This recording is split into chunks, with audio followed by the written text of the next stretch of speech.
કેટલા વીઆઈપીઓ છે જેને ઘડીએ ઘડીએ નરેન્દ્ર મોદી ફોન કરીને બહાર બોલાવે છે ચાલુ શિબિરમાં. આપણે મિત્રો જોઈ રહ્યા હતા પદાર્થ અવસ્થાની વ્યવસ્થા. હવે આપણે પ્રાણ અવસ્થાની વ્યવસ્થા જોઈએ.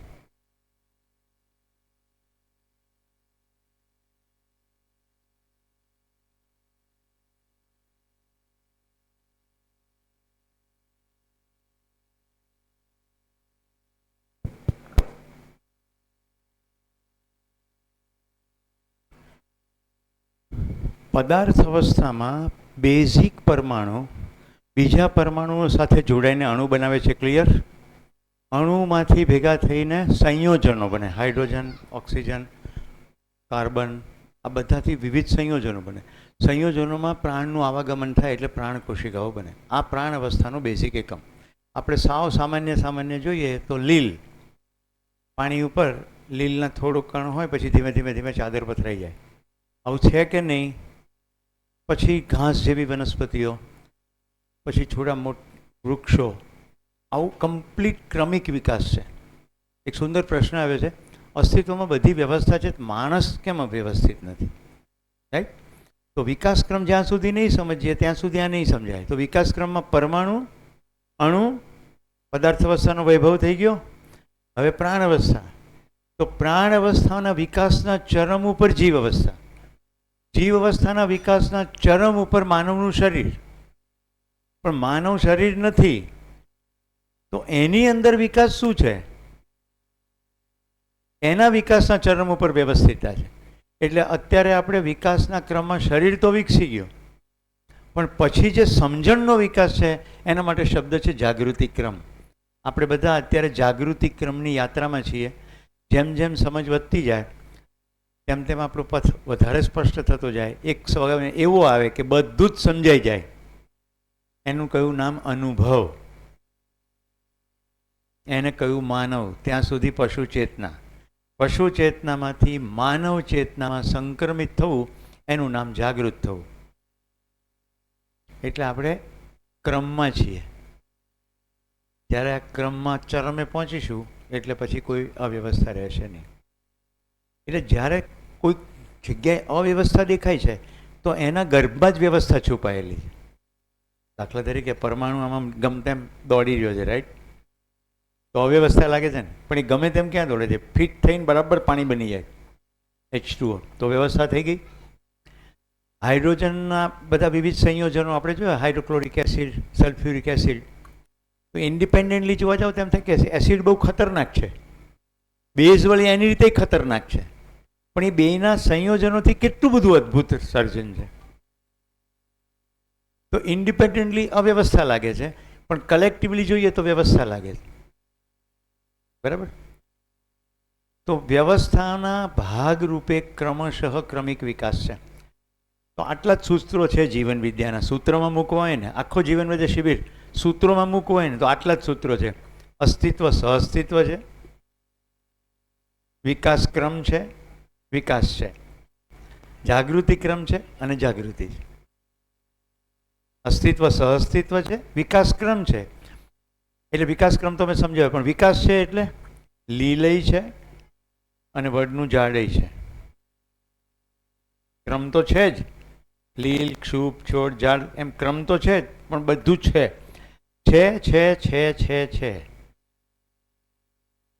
એ જ રીતે જીવ અવસ્થામાં એકદમ પેટે ઘસડીને ચાલવાવાળા જીવો અને વિકસિત જીવો, સસ્તન પ્રાણીઓ. વિકાસ છે એટલે એ પ્રાથમિક કક્ષાના જીવો સજીવ હોય છે અને વિકસિત છે, એટલે ક્રમ પણ ચાલુ છે. અને જે વિકાસ થયો તે છે. છત્તીસગઢના આદિવાસીઓ, ત્યાં પેલી જળો નીકળે ને, જળો ખબર છે ને, ચોંટી જાય તો બ્લડ સક કરે. એ લોકો જળો ભેગી કરીને છાપરા ઉપર સૂકવી દે, પછી જ્યારે જરૂર પડે ત્યારે પાણીમાં નાખે એટલે પાછી જળો તૈયાર થઈ જાય. કોઈ જાદુ નથી. આપણે અળસિયા કપાઈ જાય બે તો બે ઇન્ડિપેન્ડન્ટ થઈ જાય છે કે નહીં? પણ મારો હાથ કપાઈ જાય તો ઉગે છે? નથી ઉગતો. પણ એક એક કોષ સહેજ ક્યાંય કશુંક છોલાય ને તો થોડા દિવસમાં ત્યાં બધું રિપેર થઈ જાય. હા કે ના? મતલબ કે એમાં મારું કોઈ નિયંત્રણ નથી, એ ઓટોમેટિક થયા કરે. એ પ્રાણ કોશિકાના એકમનો ધર્મ છે પુષ્ટિ.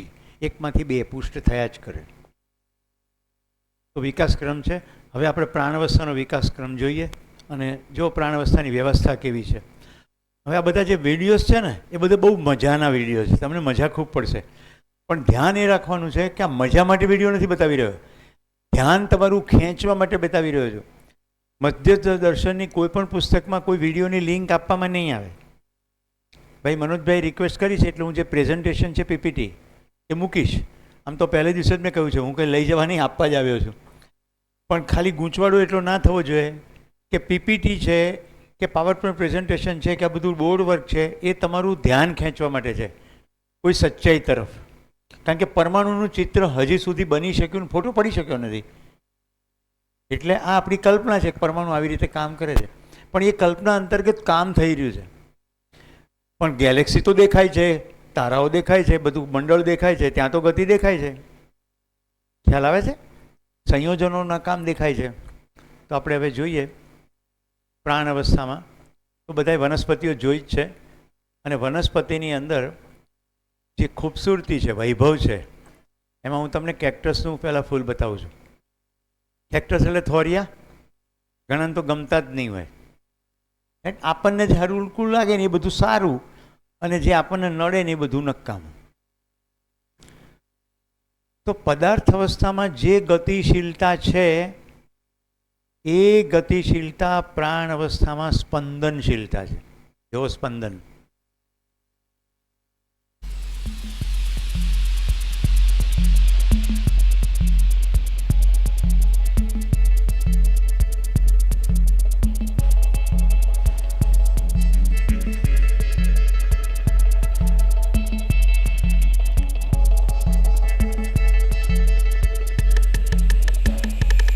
વ્યવસ્થા છે કે અવ્યવસ્થા છે?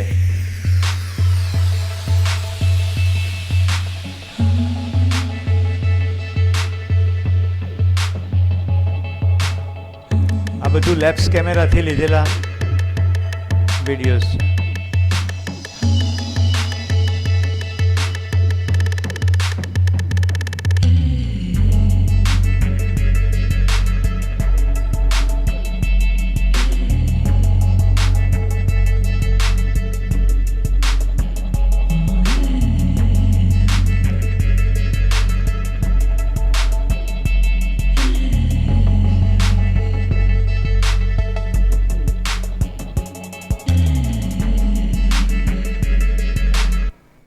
કોઈ છોડ જુઓ તો આમ તો સ્થિર લાગે, પણ સ્થિર છે ખરો? અસ્તિત્વ સ્થિર છે, પણ અસ્તિત્વના પ્રત્યેક એકમોમાં નિરંતર ગતિ ચાલી રહી છે, નિરંતર પ્રગટન છે.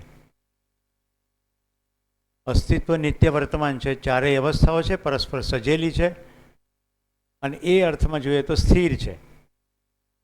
પણ પ્રત્યેક અવસ્થાની એક વ્યવસ્થા છે ને પ્રત્યેક વ્યવસ્થામાં એક ગતિ છે. પદાર્થ અવસ્થામાં જેને ગતિશીલતા કહીએ છીએ એ જ પ્રાણ અવસ્થામાં સ્પંદનશીલતા છે. શેનું સ્પંદન છે? ઓક્સિજનનું આવનગમન. આપણા શરીરમાં પણ પ્રાણ અવસ્થા છે, જેને સ્પંદન સમજવું અહીંયા હાથ મૂકો એટલે તમને ધબકારો સંભળાય. સ્પંદન છે. તમારું સ્પંદન ચાલુ છે રિયાબેન? સોરી, તમારું નામ તો લેવાનું નહોતું. નહીં આવતું? ત્યાં ના મળતું હોય તો અહીંયા મૂકો, રાઈટ? નહીં તો પછી અહીંયા તો આવશે જ, ધબક ધબક ધબક થશે ને. જો ના થતું હોય તો કહેજો, એટલે સાંજે કઈ સભા ભરવી એની ખબર પડે.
તમે ખીલતા ફૂલો જોયા, જેટલા ખીલે છે બધા મુરઝાઈ જવાના કે નહીં?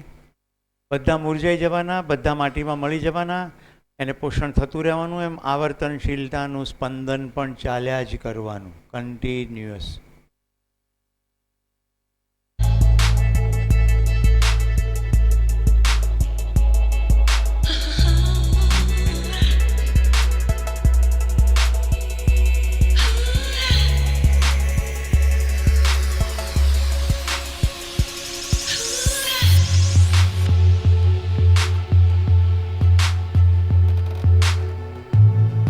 જો પ્રાણવસ્થાનો એકમ આ રીતે સ્પંદિત થાય અને શરીર પણ પ્રાણવસ્થાથી બનેલા કોષોથી બનેલું હોય તો શરીર સતત રહે ખરું?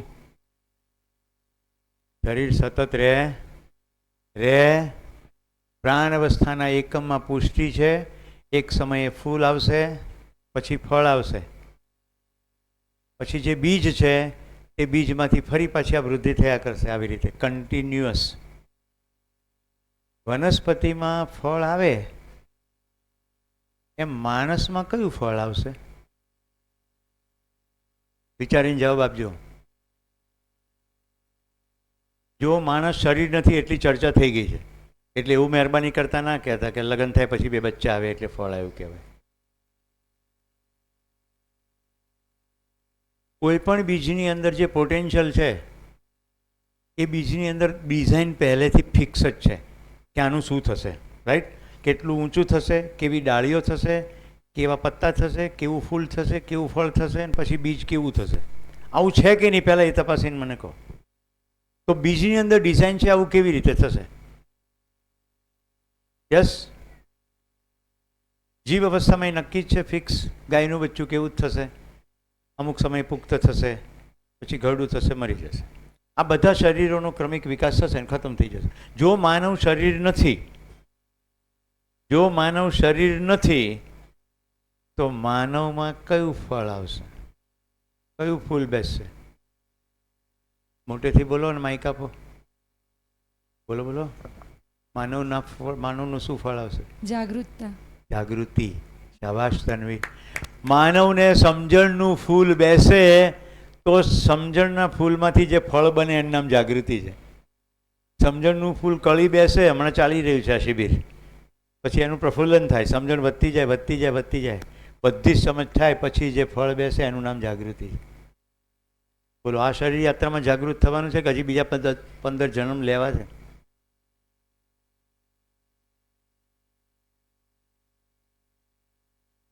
આપણે શરીર જેમ જેમ ચાલતું જાય ને એમ શરીર ઘરડું થતું જાય, એ નિશ્ચિત જ છે, રાઈટ?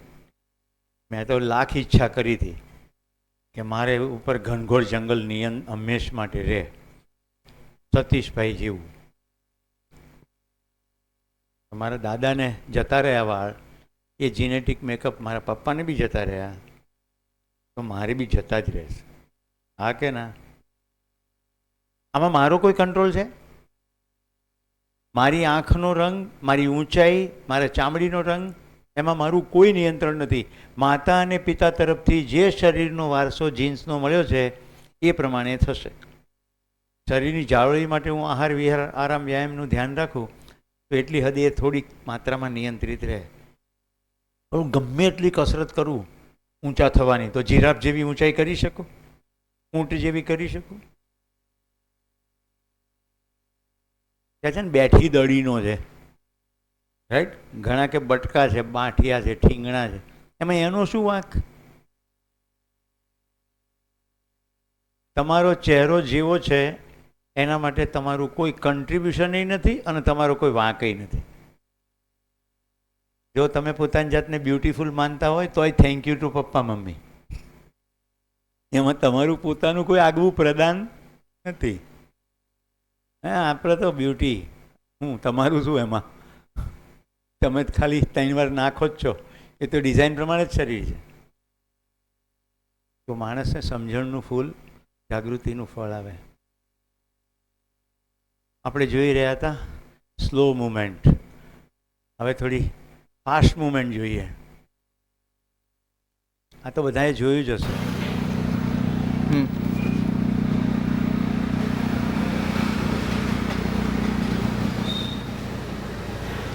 કેટલા ઓળખે છે? Very good. લજામણી, touch me not. Fast movement છે ને. પછી એવાય પ્લાન્ટ છે જે બીજા જીવડાને ખાઈ જાય. These carnivorous plants make light work of any insects that stray into their deadly clutches. The Cape Sundew, native to South Africa, lures ants and flies in with drops of sweet-smelling fluid on the highly adhesive tentacles that line its leaves. Surrounding tentacles then move further to ensnare the insect, before glands on the leaf start to release digestive enzymes. A Venus flytrap leaf is divided into two halves, fringed with stiff spikes.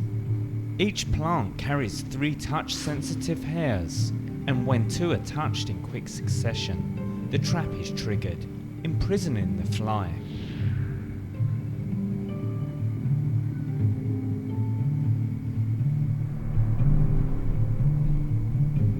And while these carnivorous plants are short on mercy, some fortunate creatures do live to fight another day.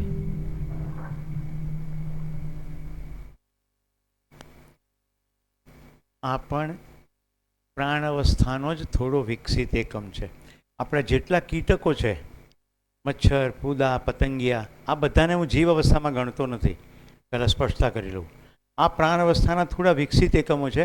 બ્રેઇનની બહુ પ્રાથમિક કક્ષાની રચના છે, જેની સાથે અંગ ઉપાંગોનું connection છે. જીવ અવસ્થા કોને કહું છું?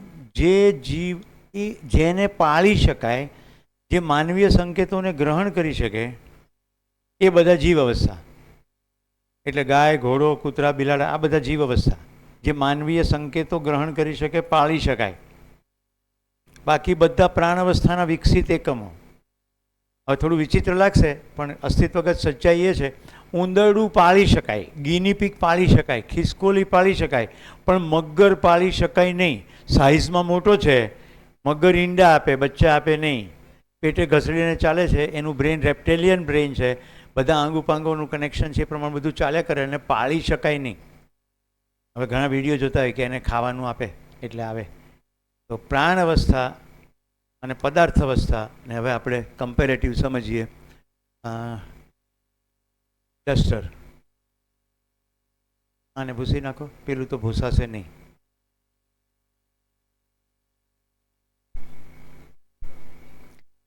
અત્યારે આ બોર્ડ ચાલશે બેન, અને હું જાતે ભૂસી જ શકું ત્યાં લટકાવી દો તો. તમારી સેવા માટે આભાર.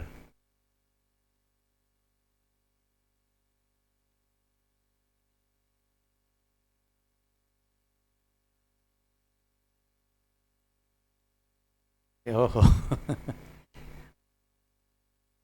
પદાર્થ અવસ્થા જે છે, હવે અલખું એટલે અવસ્થા સમજવું. એની અંદર ગતિશીલતા છે. આ ખ્યાલ આવ્યો? પરમાણુના સ્તરે અંશોની પોતાની ધરી ઉપર ધૂળન ગતિ અને ઓર્બિટમાં વર્તુળાકાર ગતિ. આ ગતિશીલતા સતત છે. આ પદાર્થની ગતિશીલતા પ્રાણ અવસ્થાની અંદર ઓક્સિજનના આવાગમન પ્રમાણે સ્પંદનશીલતા છે.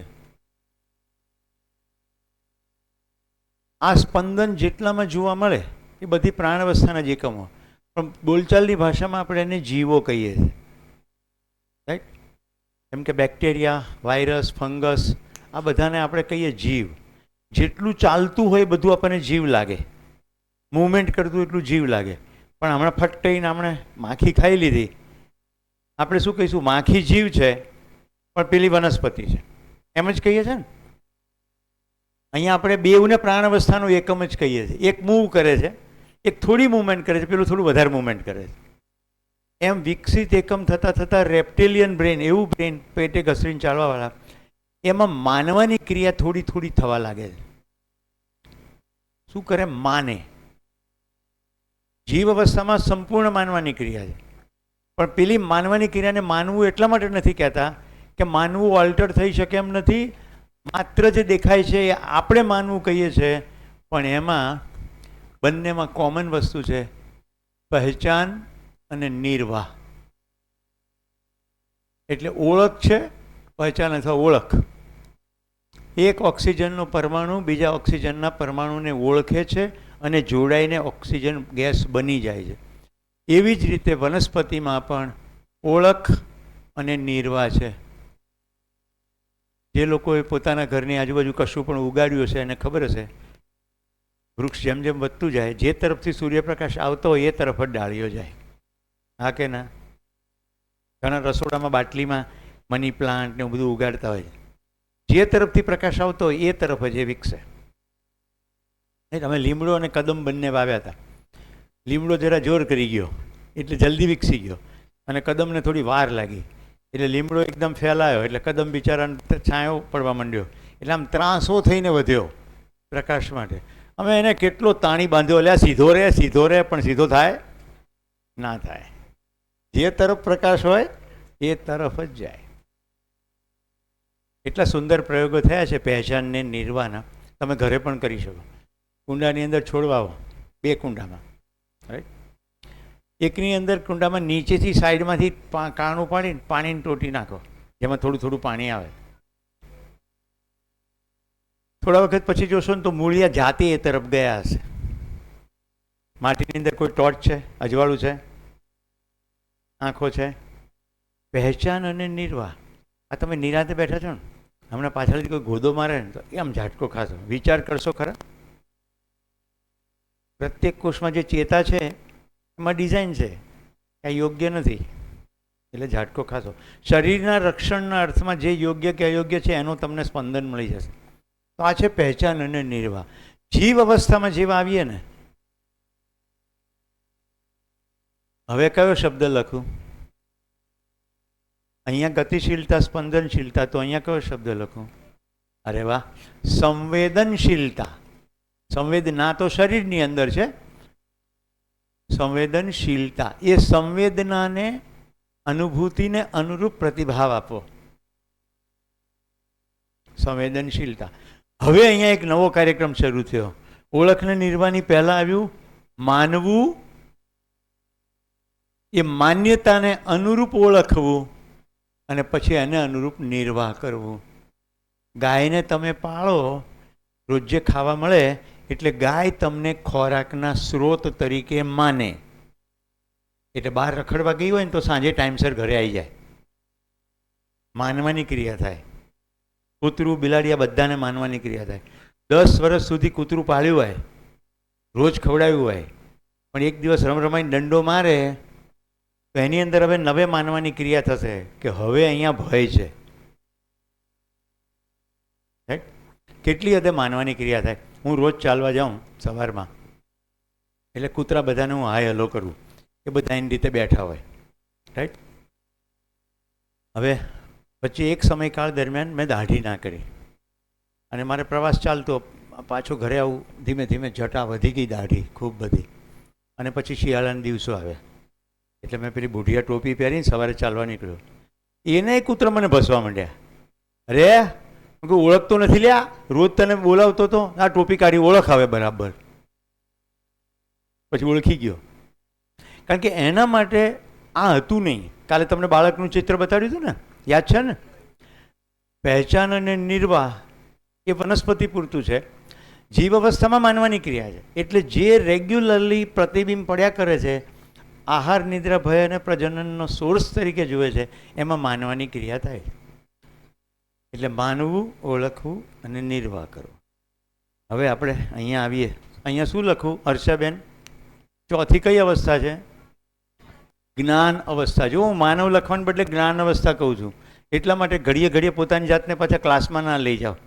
મનુષ્ય એક સામાજિક હતો. જ્ઞાન અવસ્થા. જ્ઞાન અવસ્થાનો શું?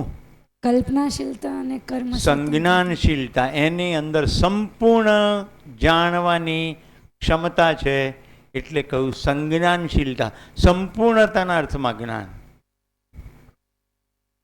કલ્પનાશીલતા પ્રત્યેક માનવમાં છે. એની કેપેસિટી ઠેઠ બધું જ્ઞાન પ્રાપ્ત કરવાની છે.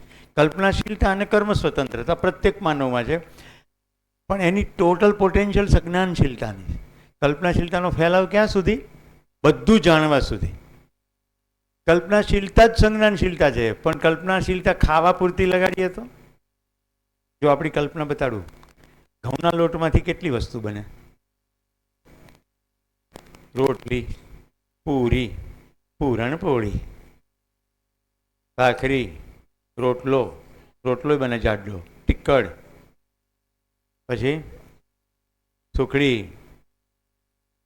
શીરો, લાડવા, લાપસી. કેટલા હોશિયાર છે જોયું?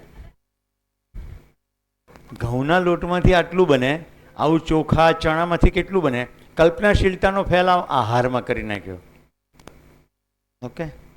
પછી નિંદ્રા, સાદી ચટ્ટાઈ, શેતરંજી, રૂનું ગાડલું, પેલા રિલેક્શન રેક્રોનનું ગાડલું, નાળિયેરના છોતરાનું ગાડલું, પોલીયુરેથિન ફોમનું ગાડલું, હવાનું ગાડલું, પાણીનું ગાડલું, આ બધી નિંદ્રા. હા, એર મેટ્રેસ આવે દવાખાનામાં હોય, air mattress, water mattress, temperature control ગાડલું. હું સતીશભાઈ વાપીમાં શિબિર ચલાવવા ગયો, તો કે તમને શું જોઈએ? મેં કીધું સાદું, એક રૂમ, પથારી, બીજું કંઈ નહીં જોઈએ. એટલે મારે ત્યાં વ્યવસ્થા થઈ ગઈ, શિબિર ચાલુ થયો. બપોરે હવે જ્યાં મારું રહેવાનું હતું ને ત્યાંથી શિબિર સ્થળ દૂર હતું, એટલે મેં કીધું રોજ અપડાઉન નથી કરવું. હવે મેરિલ એકેડેમી, સાહેબ તમને તો ખ્યાલ હશે, મેડિકલ ડૉક્ટર્સની ત્યાં ટ્રેનિંગ થાય, એ લોકો જાત જાતના સાધનો બનાવે અને એના અંતર્ગત મા ફાઉન્ડેશન નામની સંસ્થા કામ કરે, ત્યાંની શાળાઓને સારું બનાવવા. એમાં મને આમંત્રણ શિક્ષકો માટે. તો મને કે અહીંયા તો આરામ કરવાની કંઈ સગવડ નથી. મેં કીધું ચલો મને તમે સાથે લઈને હું શોધી કાઢીશ. તો એક રૂમની અંદર સ્ટ્રેચર પડ્યું હતું.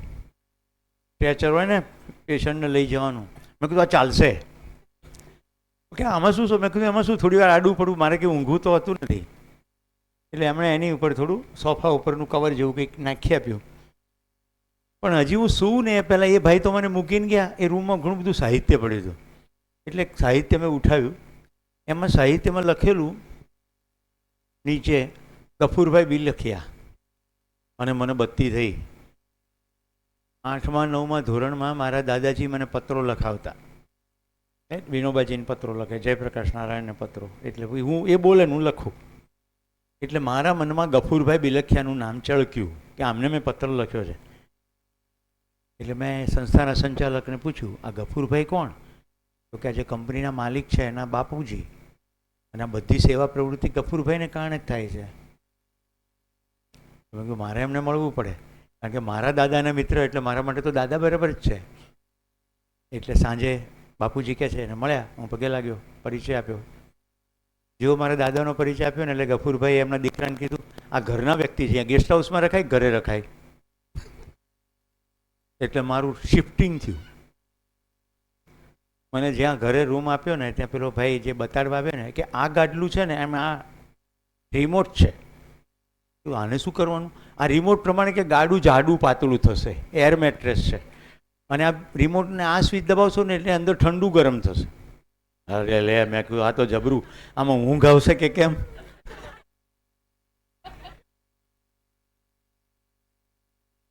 આટલું તમને વર્ણન એટલા માટે કરવા બધું છે એમ, હવામાંથી વાત નથી કરતો. આ તો ઠીક છે, એનાથી વધારે મજા કહી દઉં.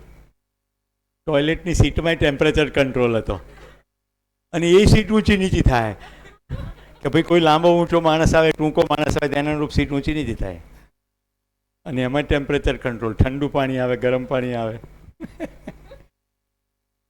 પણ કમસે કમ ગફુરભાઈને એ ખબર પડી ગઈ, સુવિધા બધી છે, પણ કામ તો ગામડામાં માણસો માટે મથે છે. સાદા કપડાં પહેરે છે, અને આખા એ ડાંગ વલસાડ જિલ્લાની જે સરકારી શાળાઓ છે એ શાળાઓ સારી થાય એના માટે રિસોર્સિસ, શિક્ષકોની તાલીમ, એ સંસ્થાનું નામ છે મા ફાઉન્ડેશન. એ જ અંતર્ગત એ જ મોડેલ ઉપર સાબરકાંઠામાં કેસી શ્રોફ ફાઉન્ડેશન કામ કરે છે. અને મને ખુશી છે કે કોટક સાહેબ આ શિબિરમાં શ્રોફ ફાઉન્ડેશનના 40 શિક્ષકો ભાગ લઈ રહ્યા છે. એ લોકો સાબરકાંઠાની શાળાઓમાં આ જ કામ કરી રહ્યા છે. આને કહેવાય પ્રેરણા. પૈસા તો છે, પણ પૈસાનો વિનિયોગ ક્યાં કરવાનો?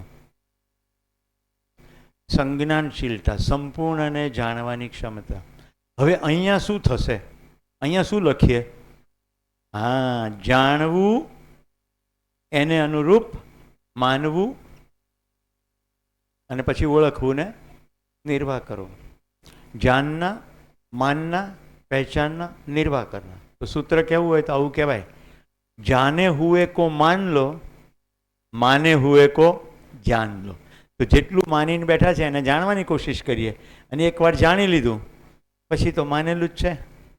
એકવાર જાણો પછી રોજ થોડું જાણવું પડે, પછી તો માનવાનું જ હોય ને. આગમાં દાજી ગયા, જાણી લીધું કે મીણબત્તીની આ લો છે, જ્યોત છે, એમાં દાજી જવાય, જાણ્યું. પછી દરેક વાર મીણબત્તીને તપાસશો કે માનશો કે આમાં આગ છે? તો જાને હુએ કો માન લો, માને હુએ કો જાન લો. હે રમેલવાળા મિત્રો,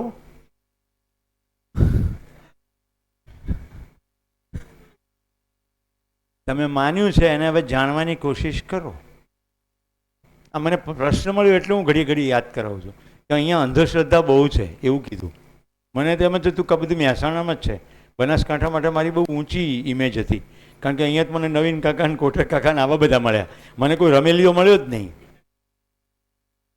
જીવન નિષ્ફળ ગયું સાહેબ. અહીંયા રહ્યો પણ કોઈ દિવસ તમે રમેલ ના બતાડી. પક્ષી બતાડ્યું, ઝાડ બતાડે, પહાડ બતાડે, તારા બતાડે, પણ રમેલ ના બતાડી. તો આજે હાજે રાખીએ પ્રોગ્રામ.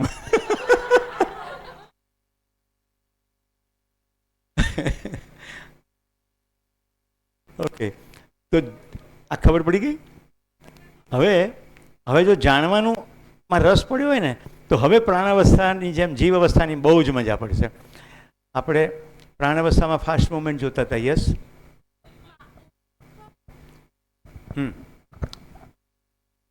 ઓળખ્યા પછી માનવું તો સમજણ પડે, પણ માન્યા પછી ઓળખવું આ કઈ લોજિક સમજણ ના પડી મને. સમજાઈ દઉં. તું મને જોઈ રહી છે તો તું મને શું જાણે છે અત્યારે? કે તમે જીવન વિદ્યાનો શિબિર કરાવો છો, તમે જાણકારી રાખો છો. શિક્ષક છું, રાઈટ? આ તો કામ અત્યારે કરું છું. શિબિર તો પૂરો થઈ જશે પછી હું શું છું? માનવ છું. તો બેર મિનિમમ તું મને માણસ તરીકે જાણે છે. તો હું જ્યારે તારી સામે આવતો હોઈશ તો તું મને માણસ તરીકે જ માનશે કે ગાય તરીકે માનશે? એ તો જાણવું ને માણવું તો ખબર પડી. ના ના, પણ ધીમે ધીમે જાણ. તું બહુ ઝડપ કરે છે એટલે પકડાતું નથી તને. તેમ મને જો અત્યારે માણસ તરીકે જાણ્યો તો હું તને સામે દેખાઈશ એટલે તું માણસ તરીકે માનીશ. તને ઓળખાણ કરાવી સતીશભાઈએ કે આ માણસનું નામ સુરેશ પટેલ છે. ખબર પડી ગઈ? જાણ્યું, કમસે કમ નામ તો જાણ્યું. માન્યું કે નહીં? એમને માનતા હશે તો મને માનીશ, નહીં તો કે છે સુરેશ પણ હશે મહેશ. એટલે તમારે એને જાણવા પડશે, પપ્પાને કે કાકાને. હવે માન્યું. હવે હું સામેથી આવીશ તો તું મને ઓળખીશ કે ડાઉટ પડશે તને કે ગાય છે કે માણસ છે? કદાચ નામ ભૂલી જાય એવું બને, પણ તું ઓળખશે તો મારી સાથે માણસ જેવો વ્યવહાર કરશે કે લે લે તું તું તું એવી રીતે ખવડાવશે. એકવાર જાણીએ, બરાબર જાણીએ તો પછી માનીએ. એ માન્યતા અનુકૂળ પછી ઓળખાણ કરીએ. આપણે બધા એકબીજાને માણસ તરીકે જ ઓળખીએ છીએ ને? હા કે ના? સિમ્પલ. એ પ્રમાણે જ નિર્વાહ કરીએ છીએ. આખી સિક્વન્સ જ છે. તકલીફ શું થાય છે? આપણી અંદર જાણવાની ક્ષમતા છે, પણ અહીંયા બંધ કરી દઈએ છીએ આપણે. અહીંયાથી ચાલુ કરીએ માનવુંથી. એટલે થોડા સારા કપડાં પહેર્યા હોય તો કે સારો માણસ, થોડો મોટો બંગલો હોય તો કે મોટો માણસ, રાઈટ? 5 જણા મોટા મહેમાન આવે તો કે આબરૂદાર માણસ. આવું માનીએ છે કે નહીં? એવા મોટા મોટા આશ્રમો હોય તો કે બહુ મહાન માણસ. પછી જેલમાં જાય એટલે માન્યતા બદલાઈ જાય. પણ જ્યારે પ્રયત્ન કરવાનો તો જાણવાનો ત્યારે કર્યો નહીં. એવા એક અમદાવાદમાં હતા મારા એક મિત્ર, કે એના આશ્રિત મને કે તમને બધું આત્મામાં બહુ રસ છે ને તો હું તમને ત્યાં લઈ જાઉં. મેં કીધું ચાલો. મારી નજર સામે એ સાધુએ કોઈ ભાઈને લાત મારી કે આને આઘો રાખો. મુક્તાભાઈનો માણસ હતો. એટલે મેં સુરેન્દ્રને કીધું, ભાઈ જય હિન્દ. જે વ્યક્તિને બીજી વ્યક્તિમાં માણસ જ નથી દેખાતો, એની સાથે પશુ જેવું વર્તન થઈ રહ્યું છે, એમાં મને કંઈ નહીં મળે. મને કે આટલું જલ્દી તારવી લીધું? મેં કીધું એટલું જલ્દી તારવી લીધું એટલે અત્યાર સુધી ઘાસ નથી કાપ્યું. મિત્રો, તમે જ્યારે કોઈકની વ્યક્તિની હાજરીમાં પહોંચો ને અને તમારી ભૂખ હોય તો તમને જવાબ મળવા માંડે. તમે જાણીને રાજી થશો. ભાનુ વિજયજીએ સાગોડિયામાં જે આશ્રમ કર્યો છે, કોટક સાહેબના મિત્ર જગદીશભાઈ વોરાએ કાર્યક્રમ ગોઠવ્યો હતો, જીવન વિદ્યાના પરિચયનો કાર્યક્રમ. કાર્યક્રમ શરૂ થયો તો મહારાજ આવ્યા. એટલી સ્થિતિએ પહોંચેલા વ્યક્તિ વ્હીલચેર ઉપર હતા. નીકળતા બોલ્યા કે સ્વાસ્થ્યને અનુરૂપ હું બેસી નહીં શકું. એમણે મને સોરી કહેવાની જરૂર છે. ગયા રાઈટ. પછી ત્યાં એ એમના રૂમ પર બેઠા, પ્રવચનનો બધો કાર્યક્રમ પત્યો. પણ કહ્યું હશે એમણે કોઈને કે જતાં જતાં મને મેળવજો. એટલે હું જતાં એમને મળવા ગયો. અમે જે 15 મિનિટ બેઠા ને એ બધી હસી મજાકની જ વાત હતી. મને ખુશી એ વાતની હતી કે હું શિબિર ત્યાં ચલાવતો હતો, ભાનુ વિજયજી અહીંયા બેઠા હતા, પણ શું વિષય વસ્તુ ચાલે છે એ બધી અમને ખબર હશે.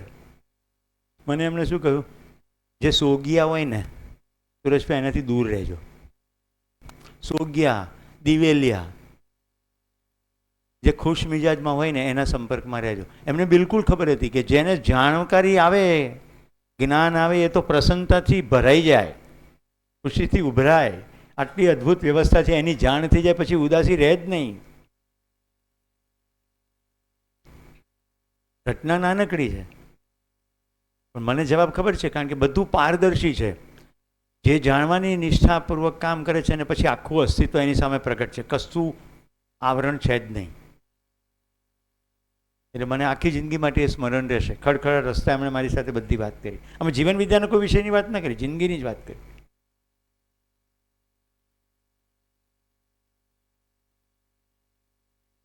એ દિવસે એક બીજી ઘટના ઘટી હતી, એ પણ મારા માટે યાદગાર રહી છે. મને યાદ છે બપોર સુધીનો જ કાર્યક્રમ હતો, ગરમીના દિવસો હતા. એમ માગવામાં આવ્યું કે હજી વધારે તમારો સમય હોય તો કહી શકશો. મેં કીધું હા. મેં કીધું બપોર પછી હવે એસી મારે બેસવું પડશે કારણ કે ગરમી બહુ છે. તો એ વખતે કોઈ સાધ્વીઓ આવેલા હતા. તો સંયોજકે એવું કીધું કે કાર્યક્રમ તો ચાલશે પણ આ સાધ્વીજીઓ તો એસીમાં નહીં બેસે.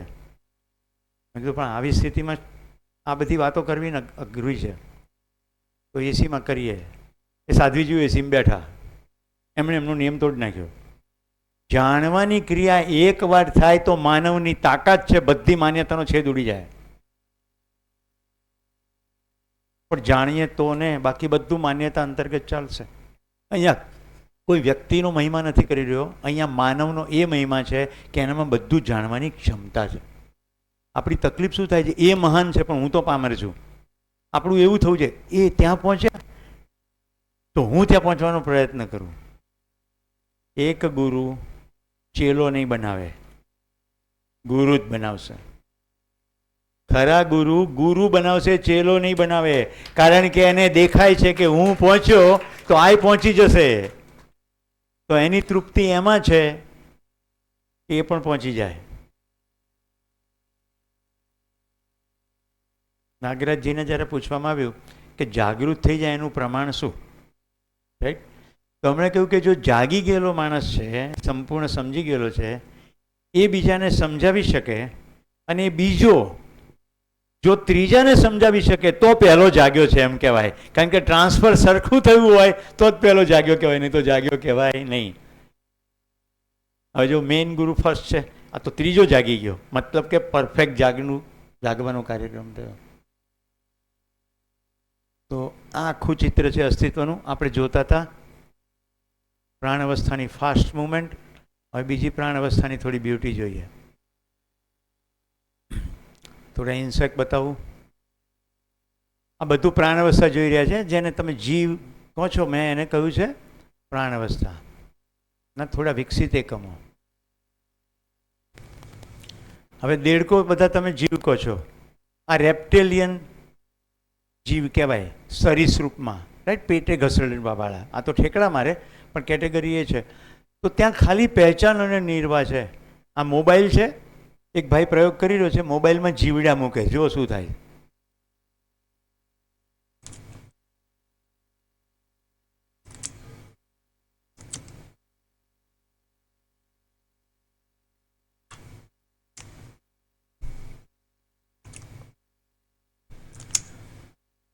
એ ગમે એટલી વાર કરશે એની અંદર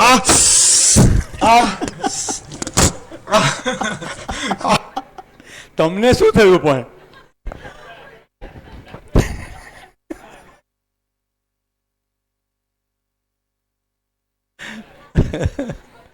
થોડી ક્ષણ માટે તમે પણ માનવા લાગ્યા. કેટલાની ભક્તિ થઈ? થોડી ક્ષણ માટે તમે પણ ભૂલી ગયા. એટલું જ નહીં, એનો અંગૂઠો પકડી લેવામાં તમને ઝાટકો લાગ્યો. એટલે કે માનવ જાત બીજા કોઈની તકલીફ પણ સહન કરી શકે એમ નથી. બોલો રિયાબેન, તમને કોઈ મહાન પ્રશ્ન ઉપસ્થિત થયો છે?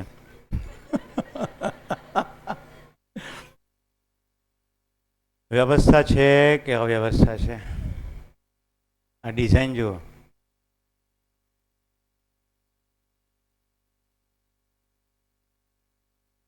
ગ્લાસ મેન્ટિસ કહે છે આને. ટ્રાન્સપરન્ટ, કાચ જેવી ટ્રાન્સપરન્ટ મેન્ટિસ નામની જીવ.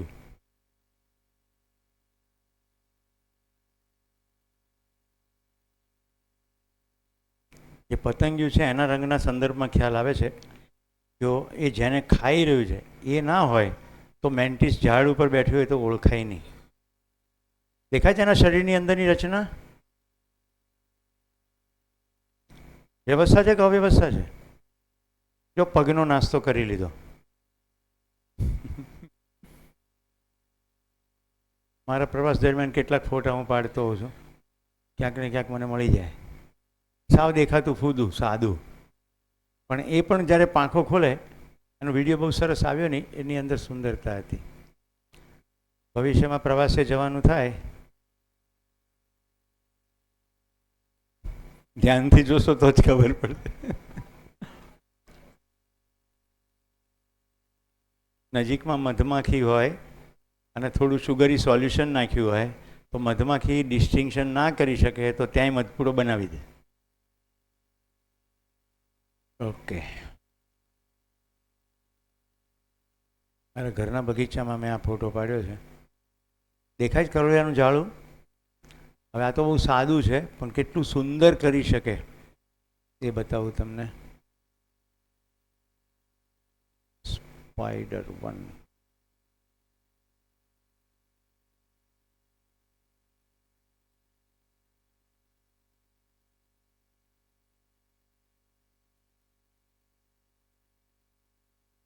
કેટલી ઇન્ટેલિજન્સ છે, પણ છે તો It's called Darwin's bark spider, and the female has a remarkable strategy.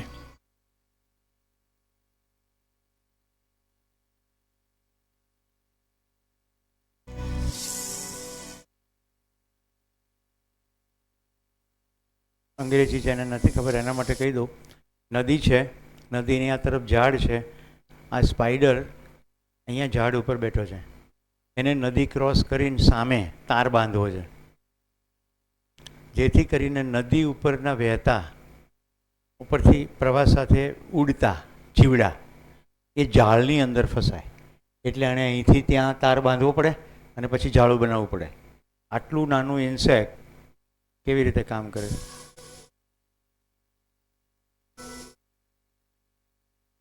Like a real-life spider woman, she sprays strands of silk in one long continuous flow. તો મોઢામાંથી તાર કાઢે છે, પવન The સાથે threads વહેતો જાય છે. sprout like a sail and drift on air currents blowing across the water.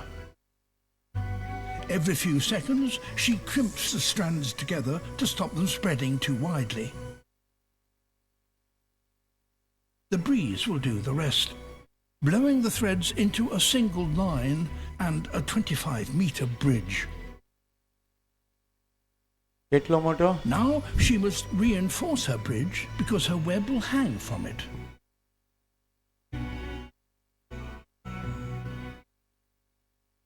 But there's something bouncing the line at the other end. Another Darwin spider is trying to take advantage of her hard work.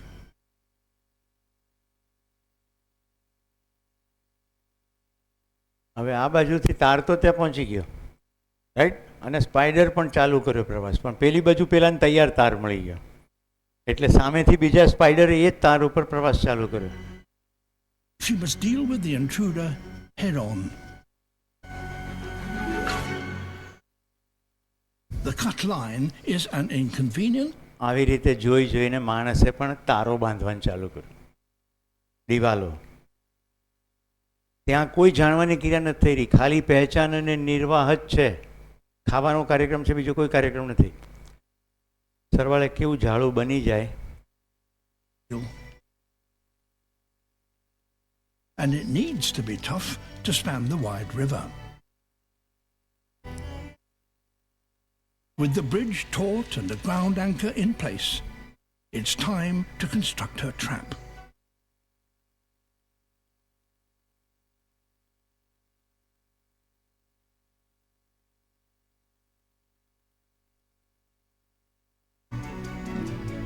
These spiders can build the world's largest orb webs, up to 2 meters wide. A few hours from the first spray of bridging line, the job is done. જો હવે ધ્યાનથી. Now her strategy is simple. Sit and wait.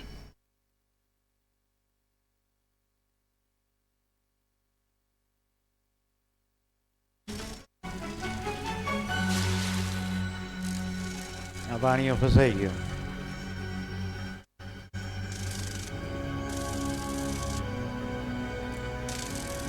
And there's one શું લાગે છે, વ્યવસ્થા છે કે અવ્યવસ્થા છે? એક નાના ઇન્સેક્ટની પણ વ્યવસ્થા છે. કેટલાક ડાયા માણસો કે કીડીના કણને હાથીને મણ મળી રહેશે, શું કામ ચિંતા કરે? આપણે તો બધી જ ભવિષ્યની ચિંતા છે, શું થશે.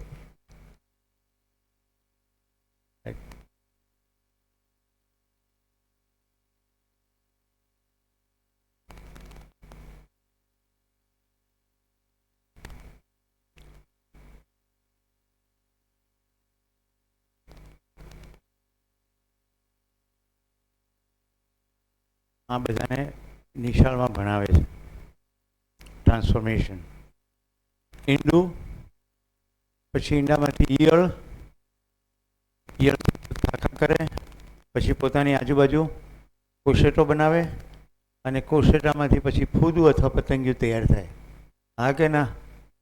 આવું ભણ્યા છો? વ્યવસ્થા છે કે અવ્યવસ્થા છે? જે એક વખત ઈયળ છે એ ટ્રાન્સફોર્મ થયા પછી પતંગિયું છે. તો એક લાઈફ સાયકલમાં બંને પ્રકારની એની શરીર ચલાવવાની ક્રિયા છે. તો પ્રાણ અવસ્થામાં આપણે વ્યવસ્થા જોઈ રહ્યા છીએ.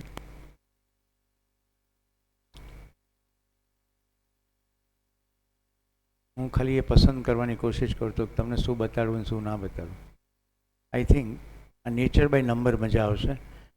જો કેવો રેશિયો છે, ગણિતાત્મક રીતે બધી ડિઝાઇન છે.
ગુજરાતમાંથી કેટલાય સૂરજમુખીનું ફૂલ જોયું છે, પણ આટલી અદ્ભુત વ્યવસ્થા છે એનું ધ્યાન નહીં ગયું હોય, રાઈટ?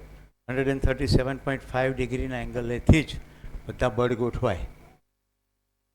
કશું રેન્ડમ નથી, બધું જ વ્યવસ્થામાં છે.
તમારામાંથી કોઈએ મધપૂડો તો જોયો જ હશે, રાઈટ?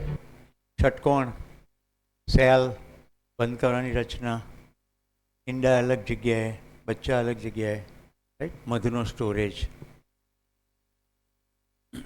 આબુમાં ટ્રેકિંગમાં જઈએ ત્યારે અમને આવી સુંદરતા જોવા મળી જાય છે. જો આ કરોળિયાનું ઝાડું છે, એ કરોળિયાના ઝાડા ઉપર ધુમ્મસ પસાર થાય ત્યારે આવી રીતે ડ્રોપલેટ જામે. તો પ્રાણ અવસ્થાની વ્યવસ્થા આપણે જોઈ. મને સતત બધું મળ્યા કરે એટલે કલેક્શન ખૂબ હોય, પણ આશય કેટલો છે કે વ્યવસ્થા છે. ઓકે, હવે જીવ અવસ્થાની વ્યવસ્થા જોઈએ. જીવ અવસ્થા કોને કીધી મેં? જીવ અવસ્થા કોને કીધી? એવા જીવો જેના શરીરો એવા વિકસિત થયા છે, એનું બ્રેન એવું વિકસિત થયું છે કે જે માનવીય સંકેતો ગ્રહણ કરી શકે. તમે હળે હળે કરો તો ભાગે, આવા કહો તો આવે, પાળી શકાય, ટ્રેન કરી શકાય, એની પાસેથી કામ લઈ શકાય. જેમ કે હાથી કેટલો મોટો છે સાઇઝમાં, એનામાં જાણવાની કેપેસિટી છે? જાણવાની કેપેસિટી તો આટલો નાના માણસથી કંટ્રોલ થાય? એક સૂંઢમાં લઈને છૂંદી ના નાખે? અંકુશ ભરાવામાં આવે હાથીને અને માણસ એને નિયંત્રિત કરે. બળદ, ઘોડા, ગધેડા માણસ કરતાં શરીર બળમાં તાકાતવાળા છે. બળદને નથડી પહેરાવવામાં આવે, નથ પહેરે ને એટલે નાકની અંદર ખેંચાણ આવે એટલે એને પીડા થાય, એટલે ધીમે ધીમે માનવા લાગે કે આમ કેમ નહીં કરું તો પીડા થશે, એટલે બળદ પાળી શકાય, ઘોડો પાળી શકાય. એ માને, ફરકના સોર્સ તરીકે પણ માને અને ભયને અનુરૂપ પણ માને. મિત્રો, આ હવે હું જે કન્વર્ઝેશન કરી રહ્યો છું એટલું સટીક છે. જો તમને આ ખબર પડી જાય ને તો એ ખ્યાલ આવશે કે મોટે ભાગે માનીને આપણી જિંદગી પશુની જેમ પૂરી થઈ જાય છે. કશુંક ને કશુંક માન્યા જ કરીએ છીએ, ત્યારે કે કેપેસિટી તો જાણવાની છે. એટલે પહેલાં સ્પષ્ટતા કરી કે આહાર, નિદ્રા, ભય અને પ્રજનન શરીરમાં તો આપણે જેવું જ, પણ એ લોકો જાણી ના શકે. ગાય ઘોડા જાણી ના શકે, ખાલી માની શકે. તમે જો પાળ્યું હોય તો તમને એ આહારના સ્ત્રોત તરીકે માને. પોતાનું શરીર રક્ષિત થાય ને, ગાય, ઘોડા, ભેંસ, બકરીનું, તો ભયથી પણ તમે રક્ષણ છો એમ માને. એ જાણી ના શકે, એનામાં જાણી શકાય એવી કલ્પનાશીલતાનો વિકાસ નથી. એને પણ જીવન જ ચલાવે છે. એ પણ શરીરથી અલગ વાસ્તવિકતા છે, પણ બ્રેઇનનો વિકાસ એટલો નથી કે જેને જાણવા માટેના સપોર્ટ તરીકે વાપરી શકાય. એટલે એને મેમેલિયન બ્રેઇન કીધું. માણસની અંદર મેમેલિયન બ્રેઇનથી પછી હજી વધારે વિકાસ છે, નિયોકોર્ટેક્સ. તો જાણવાની ક્રિયા તો મારી અંદર જીવનમાં થાય, પણ જાણવાની ક્રિયામાં મને જે સપોર્ટ જોઈએ શરીરનો, એમાં બ્રેઇન મને બિલકુલ સપોર્ટિવ રોલ પ્લે કરે. જ્યારે જીવોના શરીરમાં આ મર્યાદા છે, એટલે જાણી શકે નહીં. આટલું સ્પષ્ટ થાય છે? તો હવે હું તમને જીવોમાં વ્યવસ્થા બતાવું છું.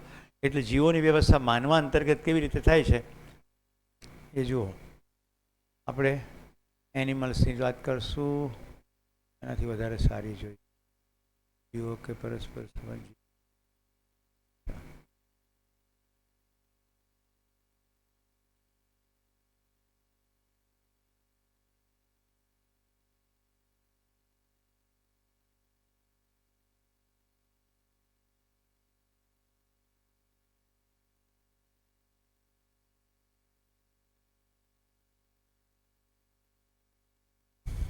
જો કેટલાક પક્ષીઓના શરીરોને જીવન ચલાવે, એ પક્ષીઓ બહુ સામાન્ય દેખાતા હોય, પણ એ પક્ષીઓને પાળી શકાય. Guck dir das doch mal an. Gott zerbringen. Steht einfach die Enter, ne?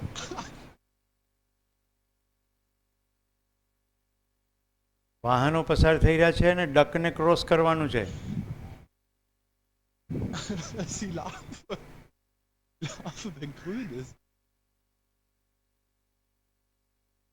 દેખાણું તમને? Oh, Lex, das ist geil. Green થતાની સાથે એમણે ક્રોસ કર્યું. એ જાણી નથી રહ્યા, એમને એ ખબર પડે છે Zerbringen. કે આ લીલું થયું Enter, ne?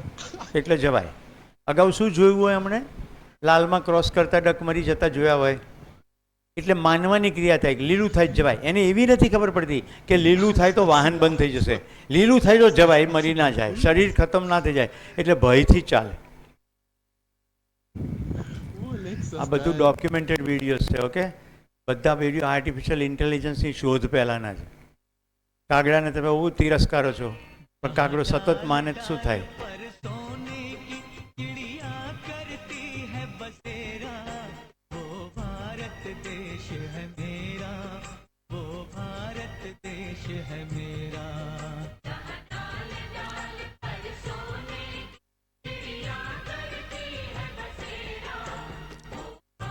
હવે તમે એ જોયું કે જો એનામાં જાણવાની ક્રિયા થતી હોત કે આ કચરાનો ડબ્બો છે તો ઊંચકીને નાખી દે, પણ શું કરે છે નાખતા પહેલાં? ચાંચથી ઊંચું ઊંચું કરે છે, ખબર છે? તો જ્યારે એને એની અંદરથી ખોરાક મળતો હોય ત્યારે દરેક વખતે એને એમાં હલાવવું પડે. નાખતી પહેલાં હલાવે છે. એને કચરો જેવું સમજણ નથી પડતી. એ જોવે છે કે માણસો ખાય છે, પછી એમાં નાખે છે, એમાં ખોરાક છે, ખાય છે, નાખે છે, ખોરાક છે.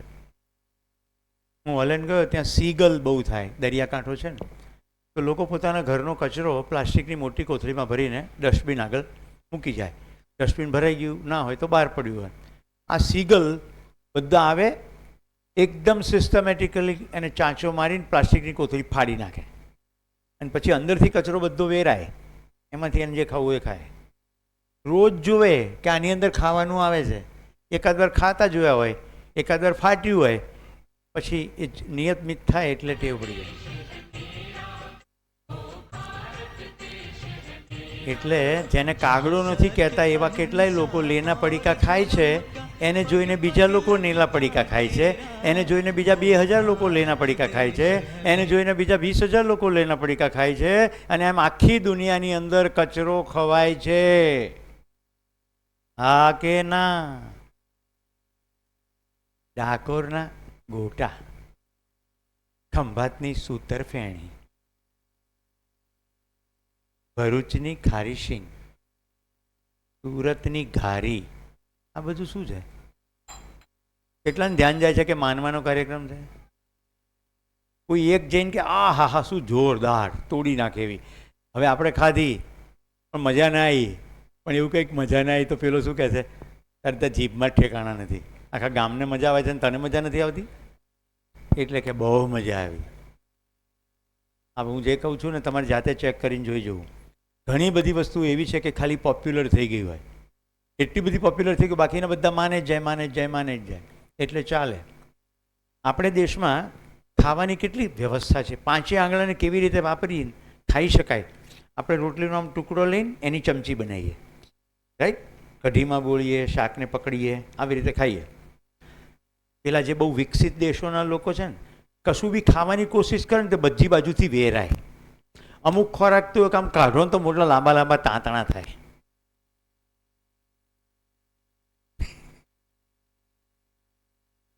બર્ગર, પીઝા, હોટડોગ કેવું કંઈક છે, રાઈટ? એમાં એક સબવે નામની કોઈ કંપની આવી છે, એ આટલું મોટું પીપળું આવે, રાઈટ? ગમે ત્યાંથી ગમે એટલી કોશિશ કરો ને ખાવાની, નીચે પડી જ જાય. એટલે આપણે ગાય ભેંસ છીએ, પણ માનવાની ક્રિયા. પેલા લોકો ખાય તો મહાન, ગોરા લોકો તો કેટલા વિકસિત, એ ખાય તો બરાબર જ હોય ને. તમે નિરીક્ષિત રીતે જુઓ, આપણી પાસે ખાવાનું કેટલું વૈવિધ્ય છે. એ લોકોની પાસે છે શું? બ્રેડ, એની ઉપર ફેવિકલ ચોંટાડીને શાક ચોંટાડી દે, ઊંધું કરે ને એટલે ના પડે, એને કે પીઝા. કાં બ્રેડની વચ્ચે શાક નાખે, કાં બ્રેડની ઉપર શાક નાખે. છે બીજું શું ખાવાનું એમની પાસે? વેરાયટી તો કહો મને. આપણી જેવું સરગવાનું શાક એ કઢીમાં નાખ્યું હોય, ખાતા ખાતા વળી પાછું ખેંચીને છોતરા બહાર કાઢી નાખીને બીયા ખાઈ જઈએ. કેટલી વેરાયટીનું આપણે શાક ખાઈએ છીએ, કેટલી વેરાયટીની ભાજી ખાઈએ છીએ. આટલો બધો ખાવાનો વૈભવ છોડીને કેનેડામાં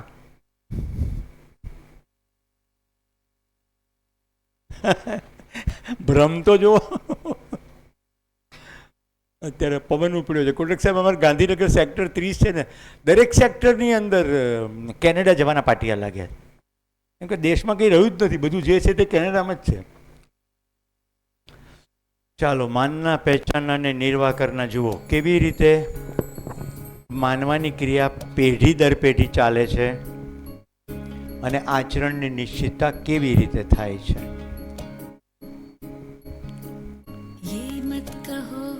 से मेरी मुश्किलें बड़ी हैं, ये मत कहो खुदा से मेरी मुश्किलें बड़ी हैं, ये मुश्किलों से कह दो मेरा खुदा बड़ा है.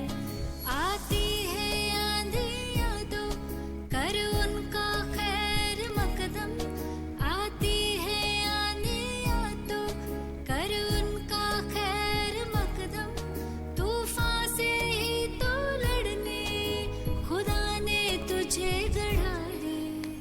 ये मत कहो खुदा से मेरी मुश्किलें बड़ी हैं, ये मुश्किलों से कह दो मेरा खुदा बड़ा है, मेरा खुदा बड़ा है, मेरा खुदा बड़ा है.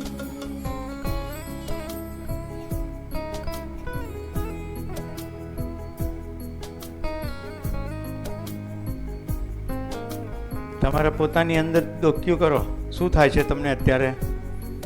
બધા ચડી જાય તો સારું, એવું કેટલાને થાય છે? થાય છે ને એવું? એને કહેવાય સંવેદનશીલતા. પણ આપણે એવું કેવું કરીએ કે આ નાના નાના પક્ષીઓને તકલીફ ના પડે, આપણે એવું કેવું જીવીએ, એને કહેવાય સંજ્ઞાનશીલતા.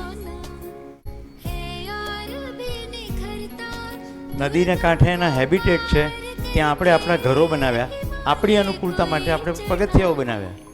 लाएगी रंग मेहनत आखिर तुम्हारी एक दिन, लाएगी रंग मेहनत आखिर तुम्हारी एक दिन, होगा विशाल तरवर वो बीज जो पड़ा है. ये मत कहो खुदा से मेरी કેટલાને હાશ થઈ? ફિલ્મ છે તો પણ આપણને એમ થાય છે બસ આની લાંબી લીટી કરવાની, આપણા કાર્ય થકી આખા અસ્તિત્વમાં ક્યાંય તકલીફ ના પડે એવું હું કેવી જીવનશૈલી જીવું, એનું નામ સંજ્ઞાનશીલતા. એટલે જેટલું જાણીએ વધુ ને વધુ એટલું જ આપણી અંદર પરિમાર્જન થાય, એટલે સંપૂર્ણ જાણીને સુખી થવાય, ત્યાં સુધી અધૂરું જ રહે. હવે તમે જોશો કે મેં અહીંયા કેટલાક એરો દોર્યા છે.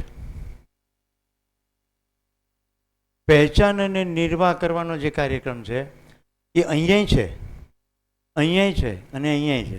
પણ ક્રમશઃ વિકાસમાં શું છે, આ બે જગ્યાએ પહેચાન અને નિર્વાહ છે, જ્યારે જીવાવસ્થામાં માનવાનું છે અને જ્ઞાનાવસ્થામાં જાણવાનું છે. આ વધારો છે. હવે આપણે કહ્યું હતું કે વ્યવસ્થામાં આચરણની નિશ્ચિતતા છે, તો તો પદાર્થમાં આચરણની નિશ્ચિતતા માત્રાથી છે. મધ્યની નાભીમાં કેટલા અંશો અને પરિવેશમાં કેટલા અંશો. જેમ હાઇડ્રોજનમાં ગિરીશભાઈ કીધું હતું 1 1, મધ્યમાં 1 અને પરિવેશમાં 1. માત્રા જેમ જેમ વધતી જશે ઘટતી જશે તે પ્રમાણે આચરણ બદલાશે. એટલે પદાર્થનું આચરણ માત્રા વિધિથી નિશ્ચિત છે. પ્રાણ અવસ્થાનું આચરણ બીજ વિધિથી નિશ્ચિત છે. રાઈનું બીજ, વડનું બીજ, એની અંદર જે ડિઝાઇન છે એ પ્રમાણે જ થાય, એમાં બદલાય નહીં. બીજ વિધિથી નિશ્ચિત છે. જીવ અવસ્થાનું આચરણ વંશ વિધિથી નિશ્ચિત છે. એટલે મેં તમને વંશ બતાડ્યો. માતા પિતા જેમ કરતા હશે એને જોઈ જોઈને બચ્ચાઓ કરશે. એટલે ગીરના જંગલનો સિંહ શિકાર કરશે, એના બચ્ચાઓને શિકાર કરતા શીખવશે. કેવી રીતે? બચ્ચા મોટા થતા જાય એની નજર સામે શિકાર કરે. આમાંનો કોઈ સિંહ સિંહણ જૂની અંદર હોય અને બચ્ચું જો જન્મે તો એ બચ્ચું એના માતા પિતાને ડોલમાંથી માંસ ખાતા જુએ છે. એના માતા પિતા શિકાર કરતા નથી, એટલે એને પછી શિકાર કરતા આવડશે નહીં. વંશ વિધિથી આચરણ નિશ્ચિત છે. એવું બચ્ચું પુખ્ત વયનો સિંહ થઈને જંગલમાં જાય તો જંગલી કૂતરાઓ ભેગા થઈને એને ફાડી ખાય. આ બધું ઓબ્ઝર્વેશનમાં આવ્યું છે. એટલે જૂના પ્રાણીઓને પછી આખી જિંદગી જૂમાં જ રાખવા પડે છે જો એને બચાવવા હોય તો. પછી એને છોડી શકાતા નથી. રાઈટ? એના માટે શબ્દ છે કેપ્ટિવેટેડ એનિમલ. જે કેપ્ટિવેશનમાં છે એને હવે આવડતું નથી શિકાર કરતા. એ મોટી સમસ્યા શું છે ખબર? કોઈ પણ પ્રાણી મરી ગયું ને પછી એને સંવર્ધિત કરીને જૂમાં જન્માવે, એને શીખવવું કઈ રીતે તારે શિકાર કરવો છે? માણસ તો શીખવી નહીં શકે. માણસ ખાલી બોલી શકે. હવે અહીંયા તમે એમ કહો એ લખું, માનવનું ગાય ઘોડા કૂતરાનું આચરણ તો એનાથી અલગ છે ને.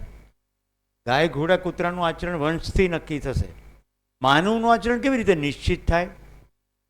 અનિલભાઈ, તમારા સવાલનો જવાબ છે કે માણસ કેમ અવ્યવસ્થિત છે? કારણ કે એની પાસે કલ્પનાશીલતા અને કર્મ સ્વતંત્રતા છે. એનું આચરણ નિશ્ચિત કેવી રીતે થાય? બોલો, શું કરીએ તો આચરણ નિશ્ચિત થાય? સંસ્કાર. ખૂબ સરસ. રિયા માટે તાળીઓ થઈ જાય. એટલું સરસ. સંસ્કાર વિધિથી આચરણ નિશ્ચિત થાય. અને સંસ્કાર વિધિ 3 રીતે થાય. માતા પિતાનું આચરણ જોઈને 1, શિક્ષકનું આચરણ જોઈને 2, અને સમાજમાં જેટલા લોકોને એક્સપોઝરમાં છે એટલાના આચરણ જોઈને બાળકનું આચરણ નિશ્ચિત થાય. રાઈટ? ઘરમાં ફોન આગળ, બાળક નાનું હોય અને એની મમ્મી એમ કહી દે કે ફોન ઉપાડીને કહી દે તાર પપ્પા ઘરે નથી. તાર પપ્પા હૂતા હોય ત્યાં લાંબા થઈ.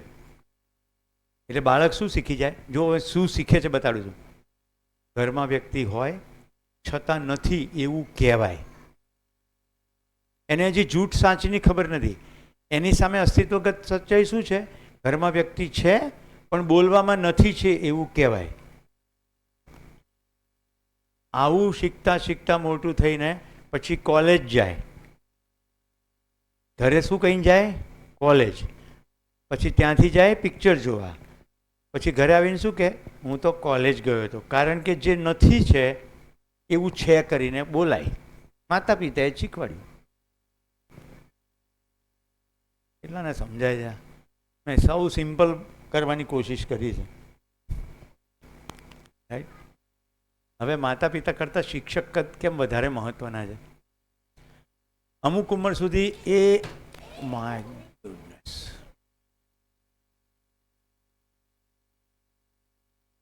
પડ્યું પણ કોઈને વાગ્યું,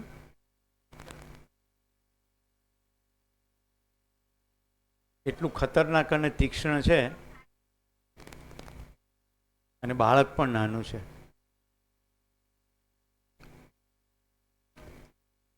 દોડતા નહીં, પગડી ગયો હશે સ્ટેન્ડને.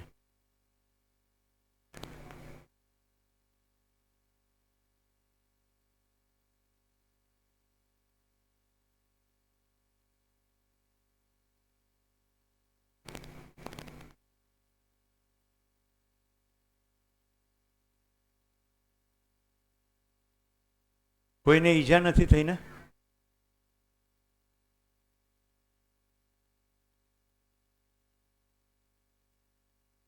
શું પદાર્થ અવસ્થાનું જીવ અવસ્થામાં રૂપાંતર થયું?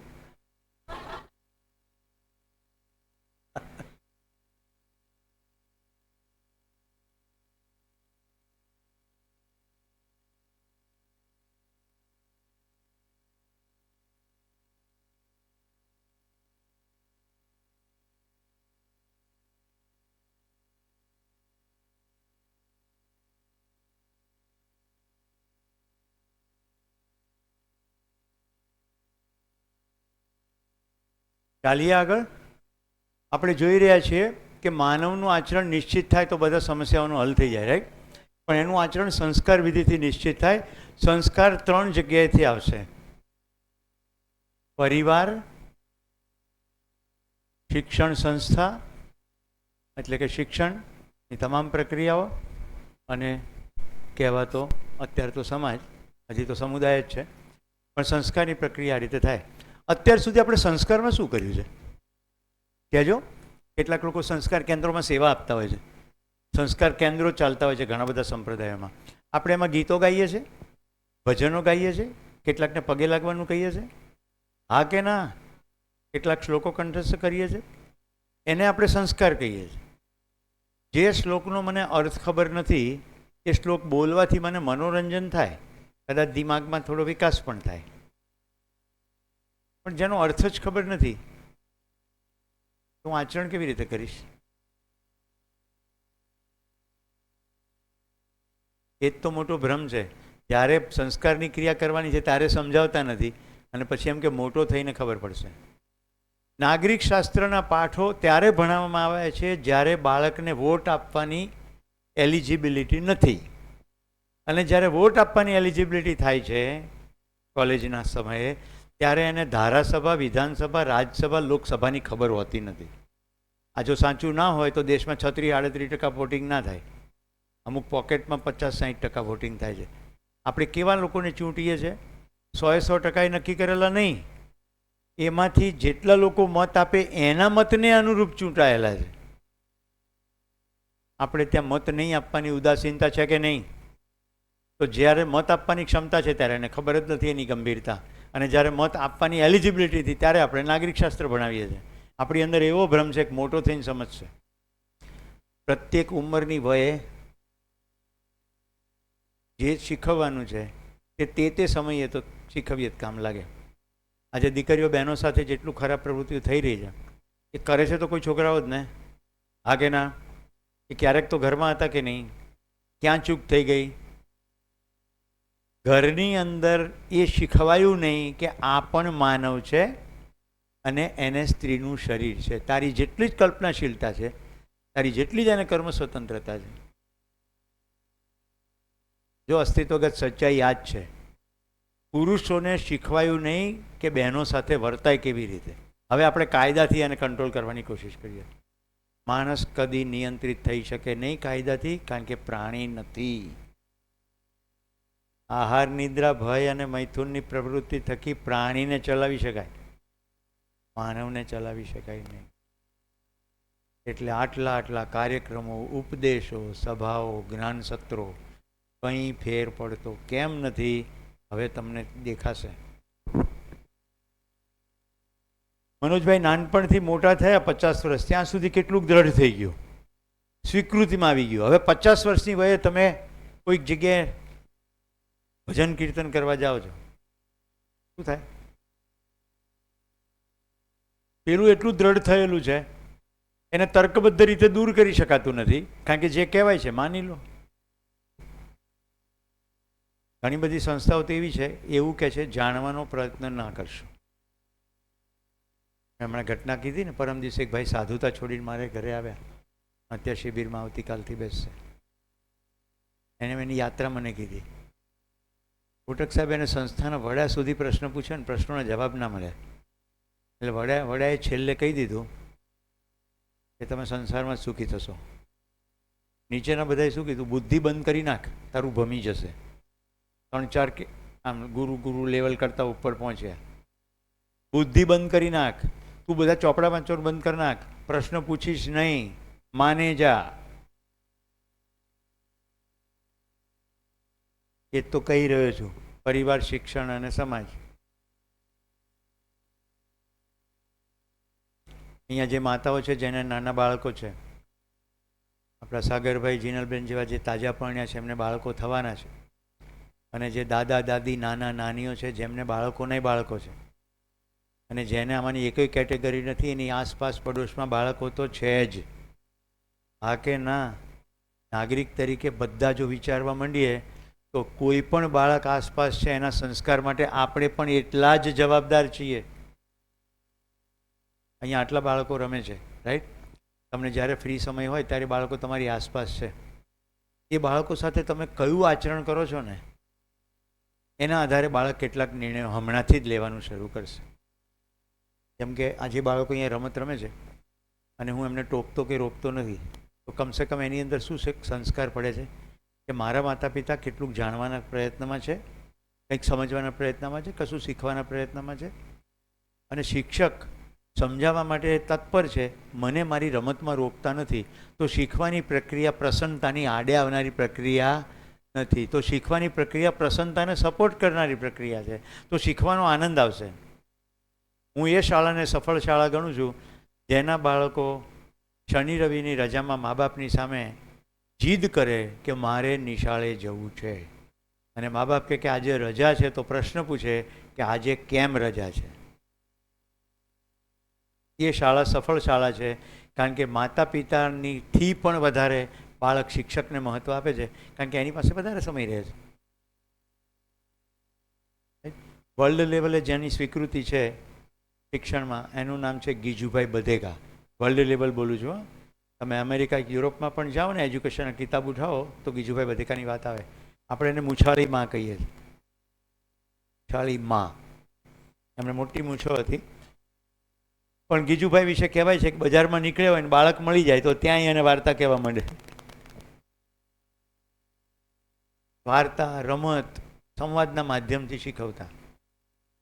અને એમણે જે મોડેલ આપ્યું છે એ મોડેલ આજે પણ ગુજરાતની ઘણી શાળાઓમાં શીખવાય છે. બાલ દક્ષિણામૂર્તિ, ઘરશાળા, એ બધી ઘણી સંસ્થાઓ છે. કોઈ ભાવનગરથી? ગ્રામ દક્ષિણામૂર્તિ, રાઈટ?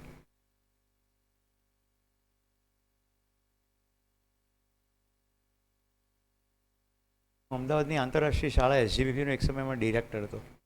અમારે શાળામાંથી કોઈ ભણીને 7મામાંથી અમેરિકા જાય ને તો એને સીધું 8મામાં એડમિશન મળે.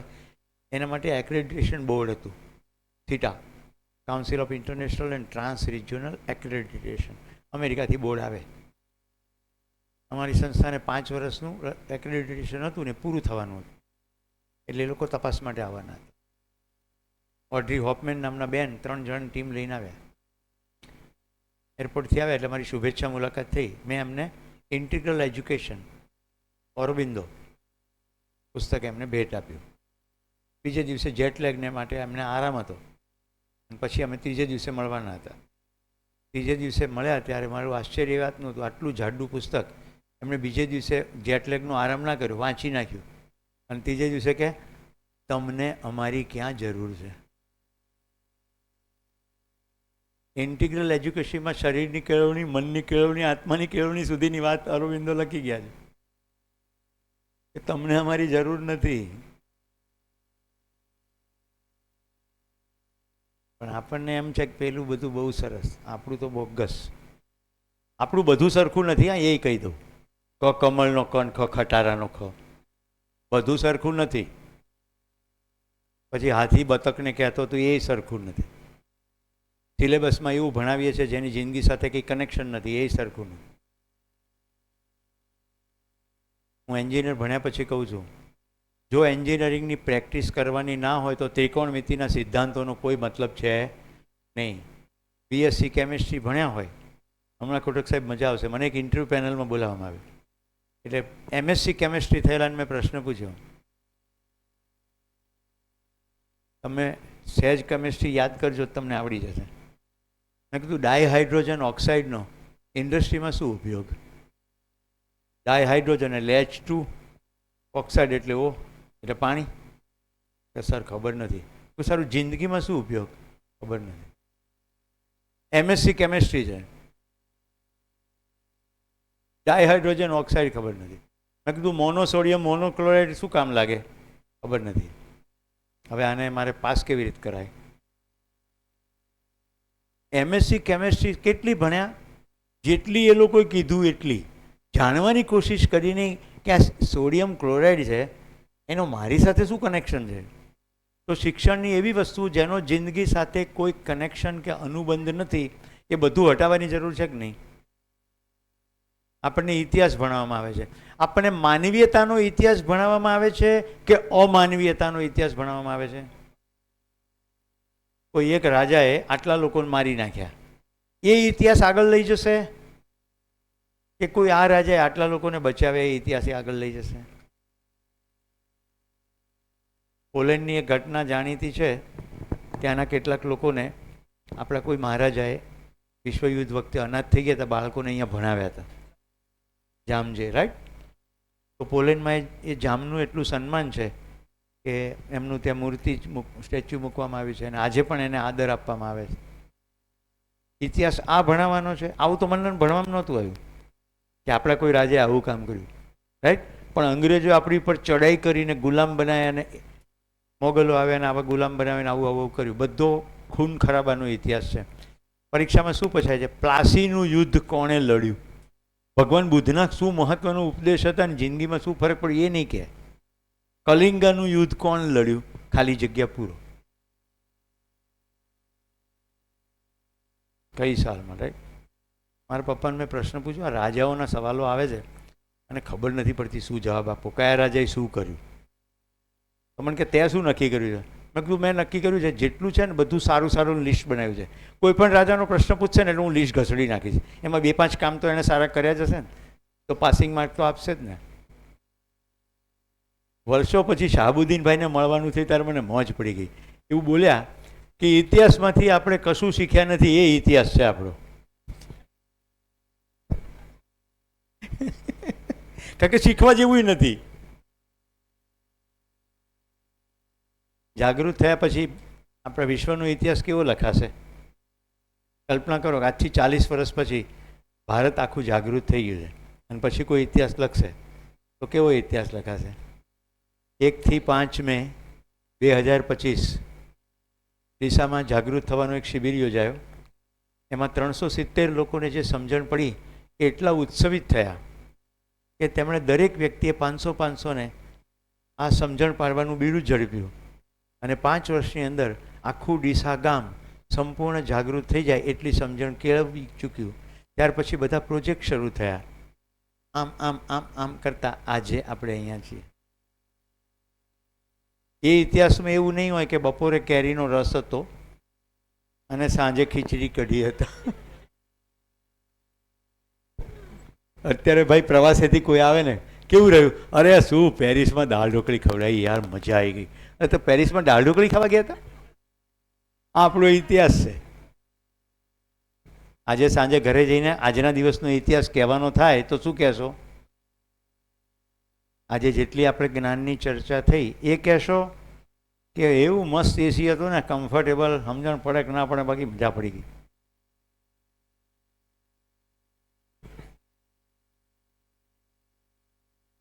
જોઈ લો ફરી વાર ત્યાં શું લખ્યું છે. વંશવિધિથી આચરણ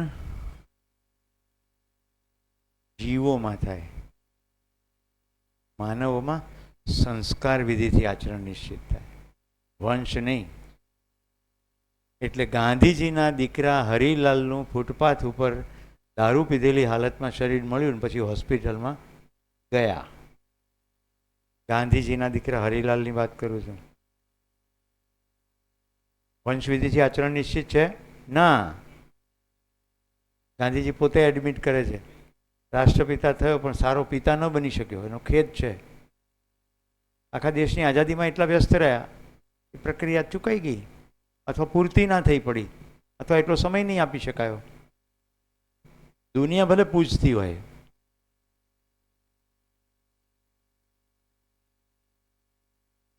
આચરણ સંસ્કાર વિધિથી નિશ્ચિત છે. હવે આપણે બધા નિરંતર સુખી થવા ઈચ્છતા હોઈએ તો પ્રત્યેક બાળકના સંસ્કારની જવાબદારી એના માતા પિતા અને શિક્ષણની છે કે આપણી પણ છે? આપણી પણ છે. એટલે ઇટ ટેક્સ અ વિલેજ. આખું ગામ ભેગું થાય ત્યારે એક બાળકનો સરખો ઉછેર થાય. હવે આપણી અંદર જીવોની જેવી કેવી માનવાની પ્રવૃત્તિ થાય છે એટલે આપણે ડિફરન્સ ક્યાં કરવો એ જ નક્કી કરવાનું થાય. પશુઓ મેં માનના, એમાં હું તમને થોડા ઉદાહરણો બતાડું. મંકી દેખાય છે કે મંકી? આ જોરદાર છે.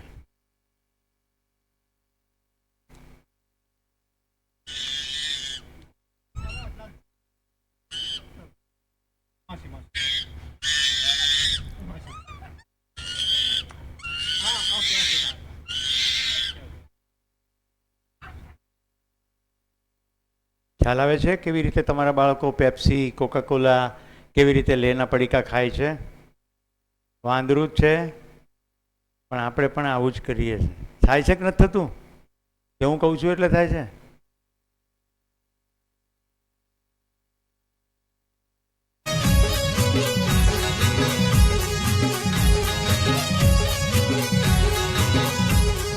शांताबाई शांताबाई शांताबाई शांताबाई रूपाची खान दिसती छान लाखात छान नजरेचा वाहन तीर मानना.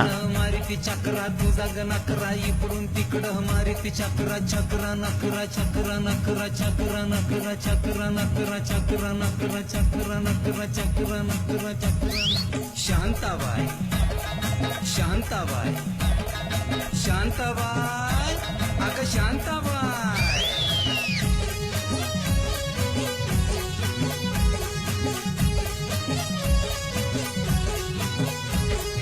तेरा ये जलवा माहीमचा हलवा जीवाचा कालवा मनाला बोलवा मामाला बोलवा कालवा हलवा कालवा हलवा कालवा हलवा कालवा हलवा कालवा हलवा कालवा हलवा कालवा हलवा कालवा हलवा. शांताबाई शांताबाई શાંતાબાઈ. કુદરતી રીતે વાંદરો એવી રીતે બેસે નહીં. કેવી રીતે માનવાની ક્રિયા થાય છે? ખોરાક આપતા પહેલાં બહુ કડી શિક્ષા હોય છે. આમ કરે તો જ ખોરાક મળે, આમ કરે તો ખોરાક ના મળે, એવું વારંવાર કરવાથી, ઇલેક્ટ્રિકના કરંટ આપવાથી, મારવાથી, અત્યંત ભય પ્રમાણ્યાથી પછી એ માનતા થઈ જાય છે અને પછી આ મીડિયા આને સપોર્ટ કરે છે. अमेरिका के साउथ कैरोलिना स्टेट में एक चिंपैंजी शेर के 3 बच्चों को गोद ले लिया. रियल तेलंगाना पे पेश है एक अनोखी रिपोर्ट. इंसानों में इंसानों के बच्चों को गोद लेने का रिवाज कब से है ये तो हमारे को नहीं मालूम, मगर ये ज़माने में ऐसा इनकलाब आया, आदमियाँ आदमियों के बच्चों के बदले गाँवों कुछ गोद ले रही. इतना ही नहीं, जानवरों में भी चेंजेस आ गए. जानवरां अपने इस बच्चों को नहीं बल्कि दूसरे ऐसे जानवरों के बच्चों को गोद ले रही जिनका नाम सुने तो भी हैबत होती. अमेरिका के स्टेट कैरोलिना के जू पार्क में एक चिंपैंजी शेर के 3 बच्चों को गोद लिया.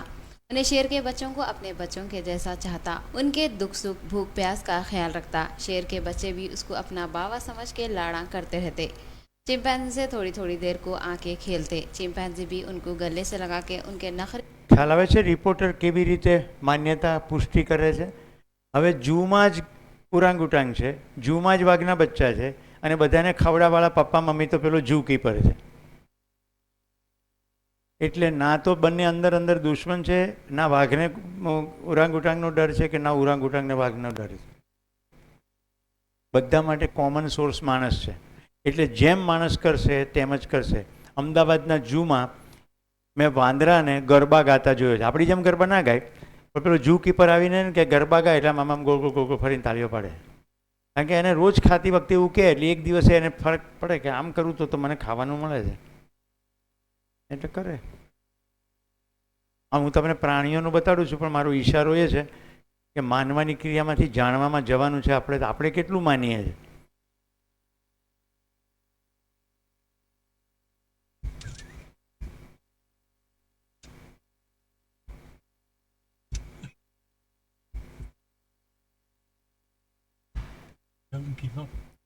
આ સવારથી સાંજ સુધી મથે પણ એ જાણી શકશે નહીં કે મારા અને કેળાની વચ્ચે પારદર્શક આડસ છે. એના પંજામાં લોહી નીકળી જાય, પણ એ આ જ કર્યા કરશે, કારણ કે એમાં પ્યોર માનવાની ક્રિયા, જાણવાની ક્રિયા થતી નથી.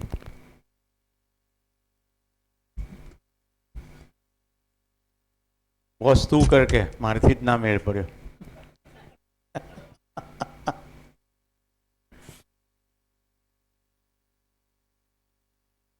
કાલે મેં તમને હિસાબની તો વાત કરી હતી, રાઈટ? મંકી હિસાબ કરે છે.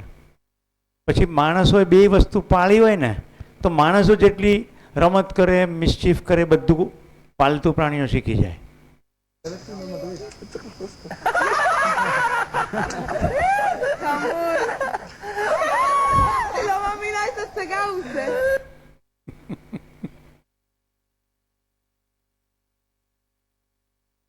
આપણે ઘણા મા બાપો એવા વિચિત્ર હોય છે ને, કૂતરું સૂતું હોય ને એની પૂંછડી ઉપર પગ મારે. નાના બાળકોને મેં ગામડામાં જોયા છે, પેલો તીતી ઘોડો હોય એને પગને દોરી બાંધે અને પતંગ ચડાય. બાપા જ શીખવાડે આવી રીતે પતંગ ચડાવે. એક અમારી ફેવરિટ છે.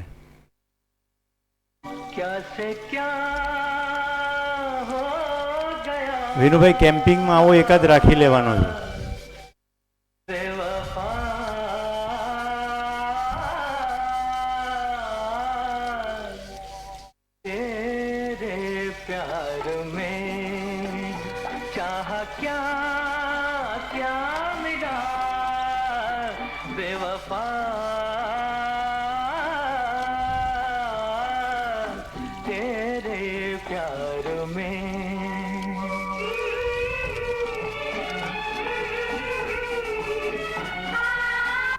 તમને શું લાગે છે? અને એવી ખબર પડે છે કે ઉપર નીચે સાફ કરું. કન્ટિન્યુઅસ કેમ્પિંગ સાઇટ ઉપર ખોરાક વધેલો મળે, તબડકામાં પડ્યો હોય, વધેલો ખોરાકવાળું વાસણ પાણીમાં નાખીને સફાઈ થતું હોય, સફાઈની પ્રક્રિયા ઉપર નીચે આવી રીતે થતી હોય, એને એસોસિએશન ફિક્સ થઈ જાય કે આની સાથે ખોરાક જોડાયેલો છે. એને સિક્વન્સ ખબર નથી કે ખાધા પછી અહીંયા એઠું છે, એની એટલી ખબર છે કે તગારું એટલે ખોરાક, અને આટલું આટલું કરે એટલે ખોરાક મળે. એટલે એ તગારા સાફ કરી જશે, એકાદ કણ ચોંટ્યો હશે તો ખાશે.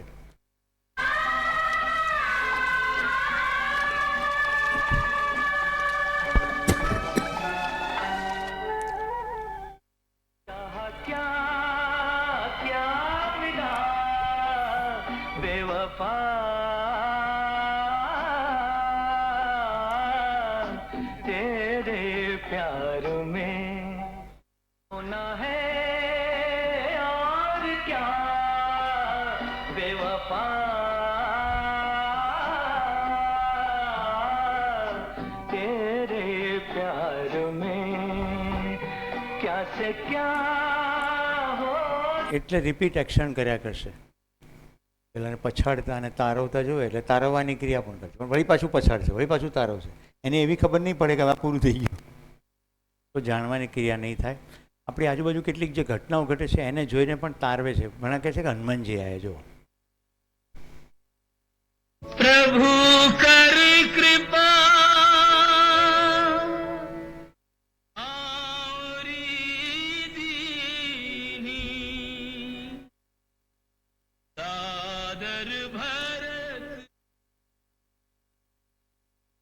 પછી આપણે પૂજા પાઠ, અને એ વાનરને મૃત્યુ પામે તો એનો વિધિવત અગ્નિ સંસ્કાર થાય. છાપામાં બધું વાંચતા જશો તમે, અર્થી ઉપાડવામાં આવે અને રામ બોલો ભાઈ રામ તરીકે અગ્નિ સંસ્કાર થાય. ક્યારેક હનુમાનજી આવી રીતે જન્મી જાય, પછી આપણે હનુમાનજી ગુજરી પણ ગયા. અને કેટલાક માણસો આવી પ્રવૃત્તિને બહુ સેવા પ્રવૃત્તિ કહે. જો શું કરે છે, આ અંજલિ નામનું એક પરિવાર છે, એ એના પતિ અને એના આસિસ્ટન્ટો બધા ભેગા થઈને રોજ વાંદરાને ખવડાવે. અમારે ગાંધીનગરમાં એવા એક ભાઈ છે સચિવાલયમાં, સ્કૂટર પર 2 થેલા ભરીને પાર્લે ગ્રુપના બિસ્કિટ લઈ જાય અને ઓફિસમાં અડધો કલાક વહેલા જાય અને સચિવાલયના પાછલા રોડ પર બેસીને બિસ્કિટો ખોલે એટલે વાંદરાઓ ભેગા થાય અને ખાય. આવું રોજ કરે.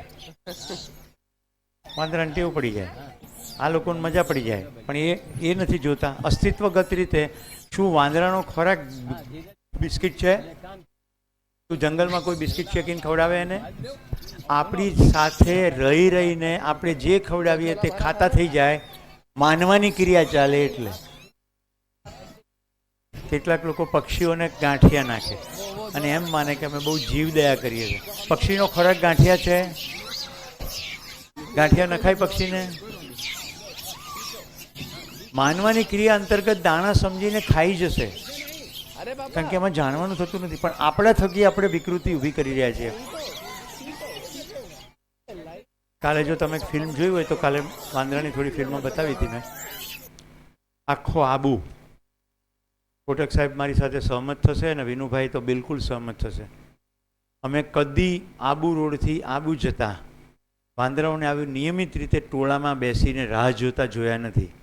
અત્યારે ઉપરથી નીચે જતા ટોળામાં વાંદરા બેસે છે, ગાડીઓ ઊભી રહે છે, કેટલી સૂચના મૂકી છે છતાં ખોરાક આપવામાં આવે છે ને વાંદરાઓને એની ટેવ પડી ગઈ છે. કુફરી, શિમલા, તો તમે નામ સાંભળ્યું હોય. હું ને મારા પત્ની ગયા હતા, મેં ચશ્મા પહેર્યા તો મારું ધ્યાન જ ના રહ્યું. વાંદરાએ ઝપટ મારી, મારો ચશ્મા લઈ ગયું અને ખીણમાં ઉતરી ગયું. મારા હાથમાં ચણા હતા. પછી એ ચણાવાળો આવ્યો કે સાહેબ ચિંતા ના કરું, તમે લાવી દઈશ, તમે તમારે દર્શન કરીને આવો. તું લાવીશ કેવી રીતે? એટલે મારે તો સમજવું હતું કે કેવી રીતે ચશ્મા લાવશે. એટલે એને બીજું એ કે ચણાના પેકેટના પૈસા આપવા પડશે. મેં કીધું આપીશ. એ પેકેટ લઈને ખૂણ તરફ ગયો અને અમુક અવાજ કર્યો એટલે વાંદરો આવી ગયો અને મારા ચશ્મા પાછા મળી ગયા. એ મને કહે તમે ભાગ્યશાળી, કે તોડી ના નાખ્યા, પ્લાસ્ટિકના હોય તો શું તૂટે? મને એમ થયું કે છૂટ્યા. અમે દર્શન કરીને પાછા આવતા હતા. મારા પત્નીએ સ્વેટર પહેર્યું હતું, જીન્સનું પેન્ટ હતું. એણે સ્વેટર ઊંચું કર્યું અને જીન્સના ખિસ્સામાં જે પ્રસાદ હતો એ કાઢીને લઈ લીધો. આટલી હદે માનવાનું દ્રઢ થયું છે. અને ઇન્સિડન્ટલી મેં કેમેરામાં બધું કેપ્ચર કર્યું.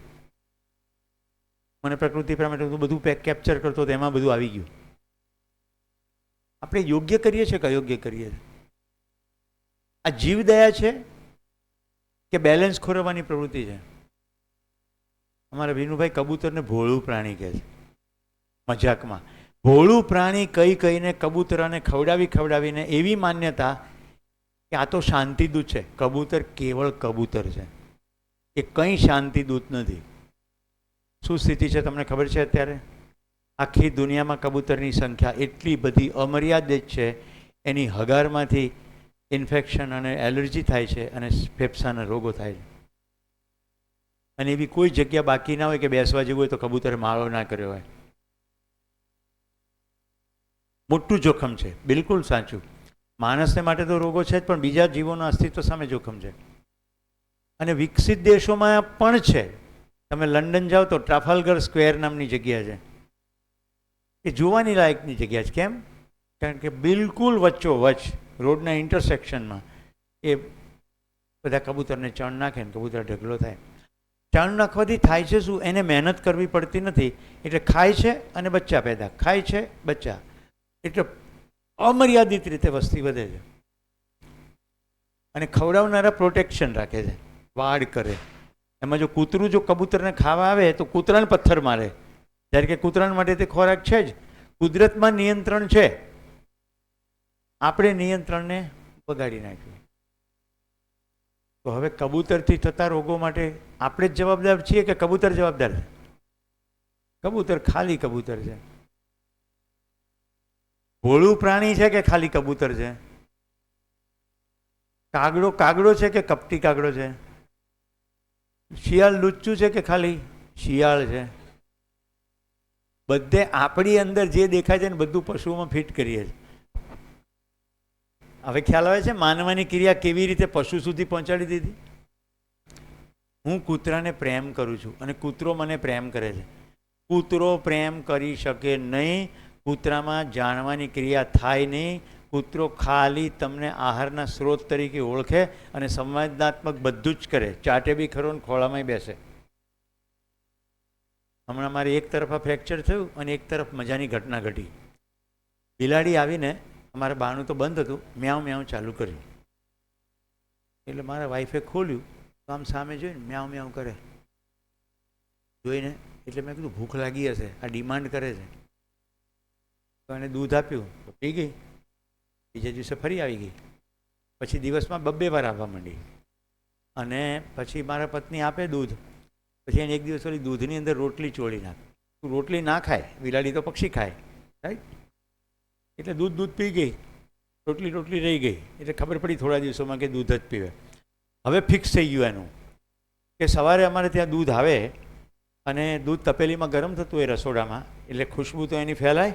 એ વખતે આ બેન આવીને બિલકુલ બાણ આગળ મ્યાઉ મ્યાઉ ચાલુ કરે. એટલે મારા પત્ની દૂધને થોડું ઠંડુ કરે, ગરમ પીએ તો બિચારી દાજી જાય.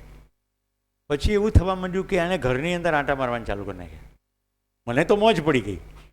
મેં કીધું આ તો સારું, આપણે ખાટલામાં આમ પડ્યા છીએ અને બિલાડી આવે મ્યાઉ મ્યાઉ કરે, આમ આંટા મારે, પૂંછડી ઊંચી નીચી કરે, મજા આવે. એને પછી બારણા બંધ કરવાનું ચાલુ કર્યું. મેં કીધું આવું કેમ કરે છે? કારણ કે એનો ઉછેર બિહારમાં થયો ને, એને આ બધા અનુભવો થયા હતા. એણે કહ્યું કે જો બચ્ચા મૂકી દેશે ને તો પછી બહુ મુશ્કેલ છે, અને આપણે પ્રવાસમાં હોઈએ, પછી આપણા ઘરમાં જીવ ભૂખ્યો રહે એવું પણ આપણને ગમે નહીં. એટલે એ કરવું જ નથી, એને પેંધી પડવા દેવી નથી. એટલે બારીઓ ખુલ્લી હોય તો બારીઓમાંથી ઘૂસી જાય. પણ એટલું હું તમને કહી દઉં, કૂતરો અને બિલાડીમાં એટલો ફરક છે, બિલાડી ઘર ગંદુ ના કરે. પક્ષી મારીને લાવે તો ઘર ગંદુ થાય એ વાત જુદી છે, પણ વિષ્ટા અને મૂત્રથી ઘર ગંદુ ના કરે. બિલાડી બહુ જ ચોખ્ખી હોય કૂતરા કરતાં. આખો દિવસ પોતાના શરીરને ચાટ્યા કરે. યુરોપ અમેરિકામાં બિલાડી પાળવામાં આવે છે, તો મને ખબર છે કે બિલાડી શું કરે. તારે પાળવી છે એમ? 1000 વર્ષ પહેલાંની વાત છે.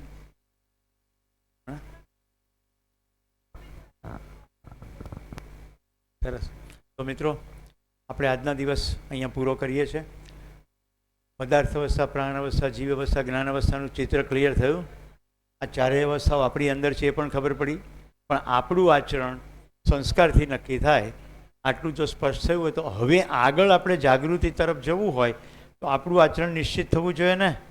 તો એ કેવી રીતે થાય, સ્વયંમાં શું વ્યવસ્થા છે, એની આપણે આગળ યાત્રા કરીશું. ધન્યવાદ, નમસ્કાર, કાલે મળીએ. ગઈકાલની જેમ જ ગોષ્ઠી, ગઈકાલની જેમ જ એક ફિલ્મ મૂકીશું. હાલો.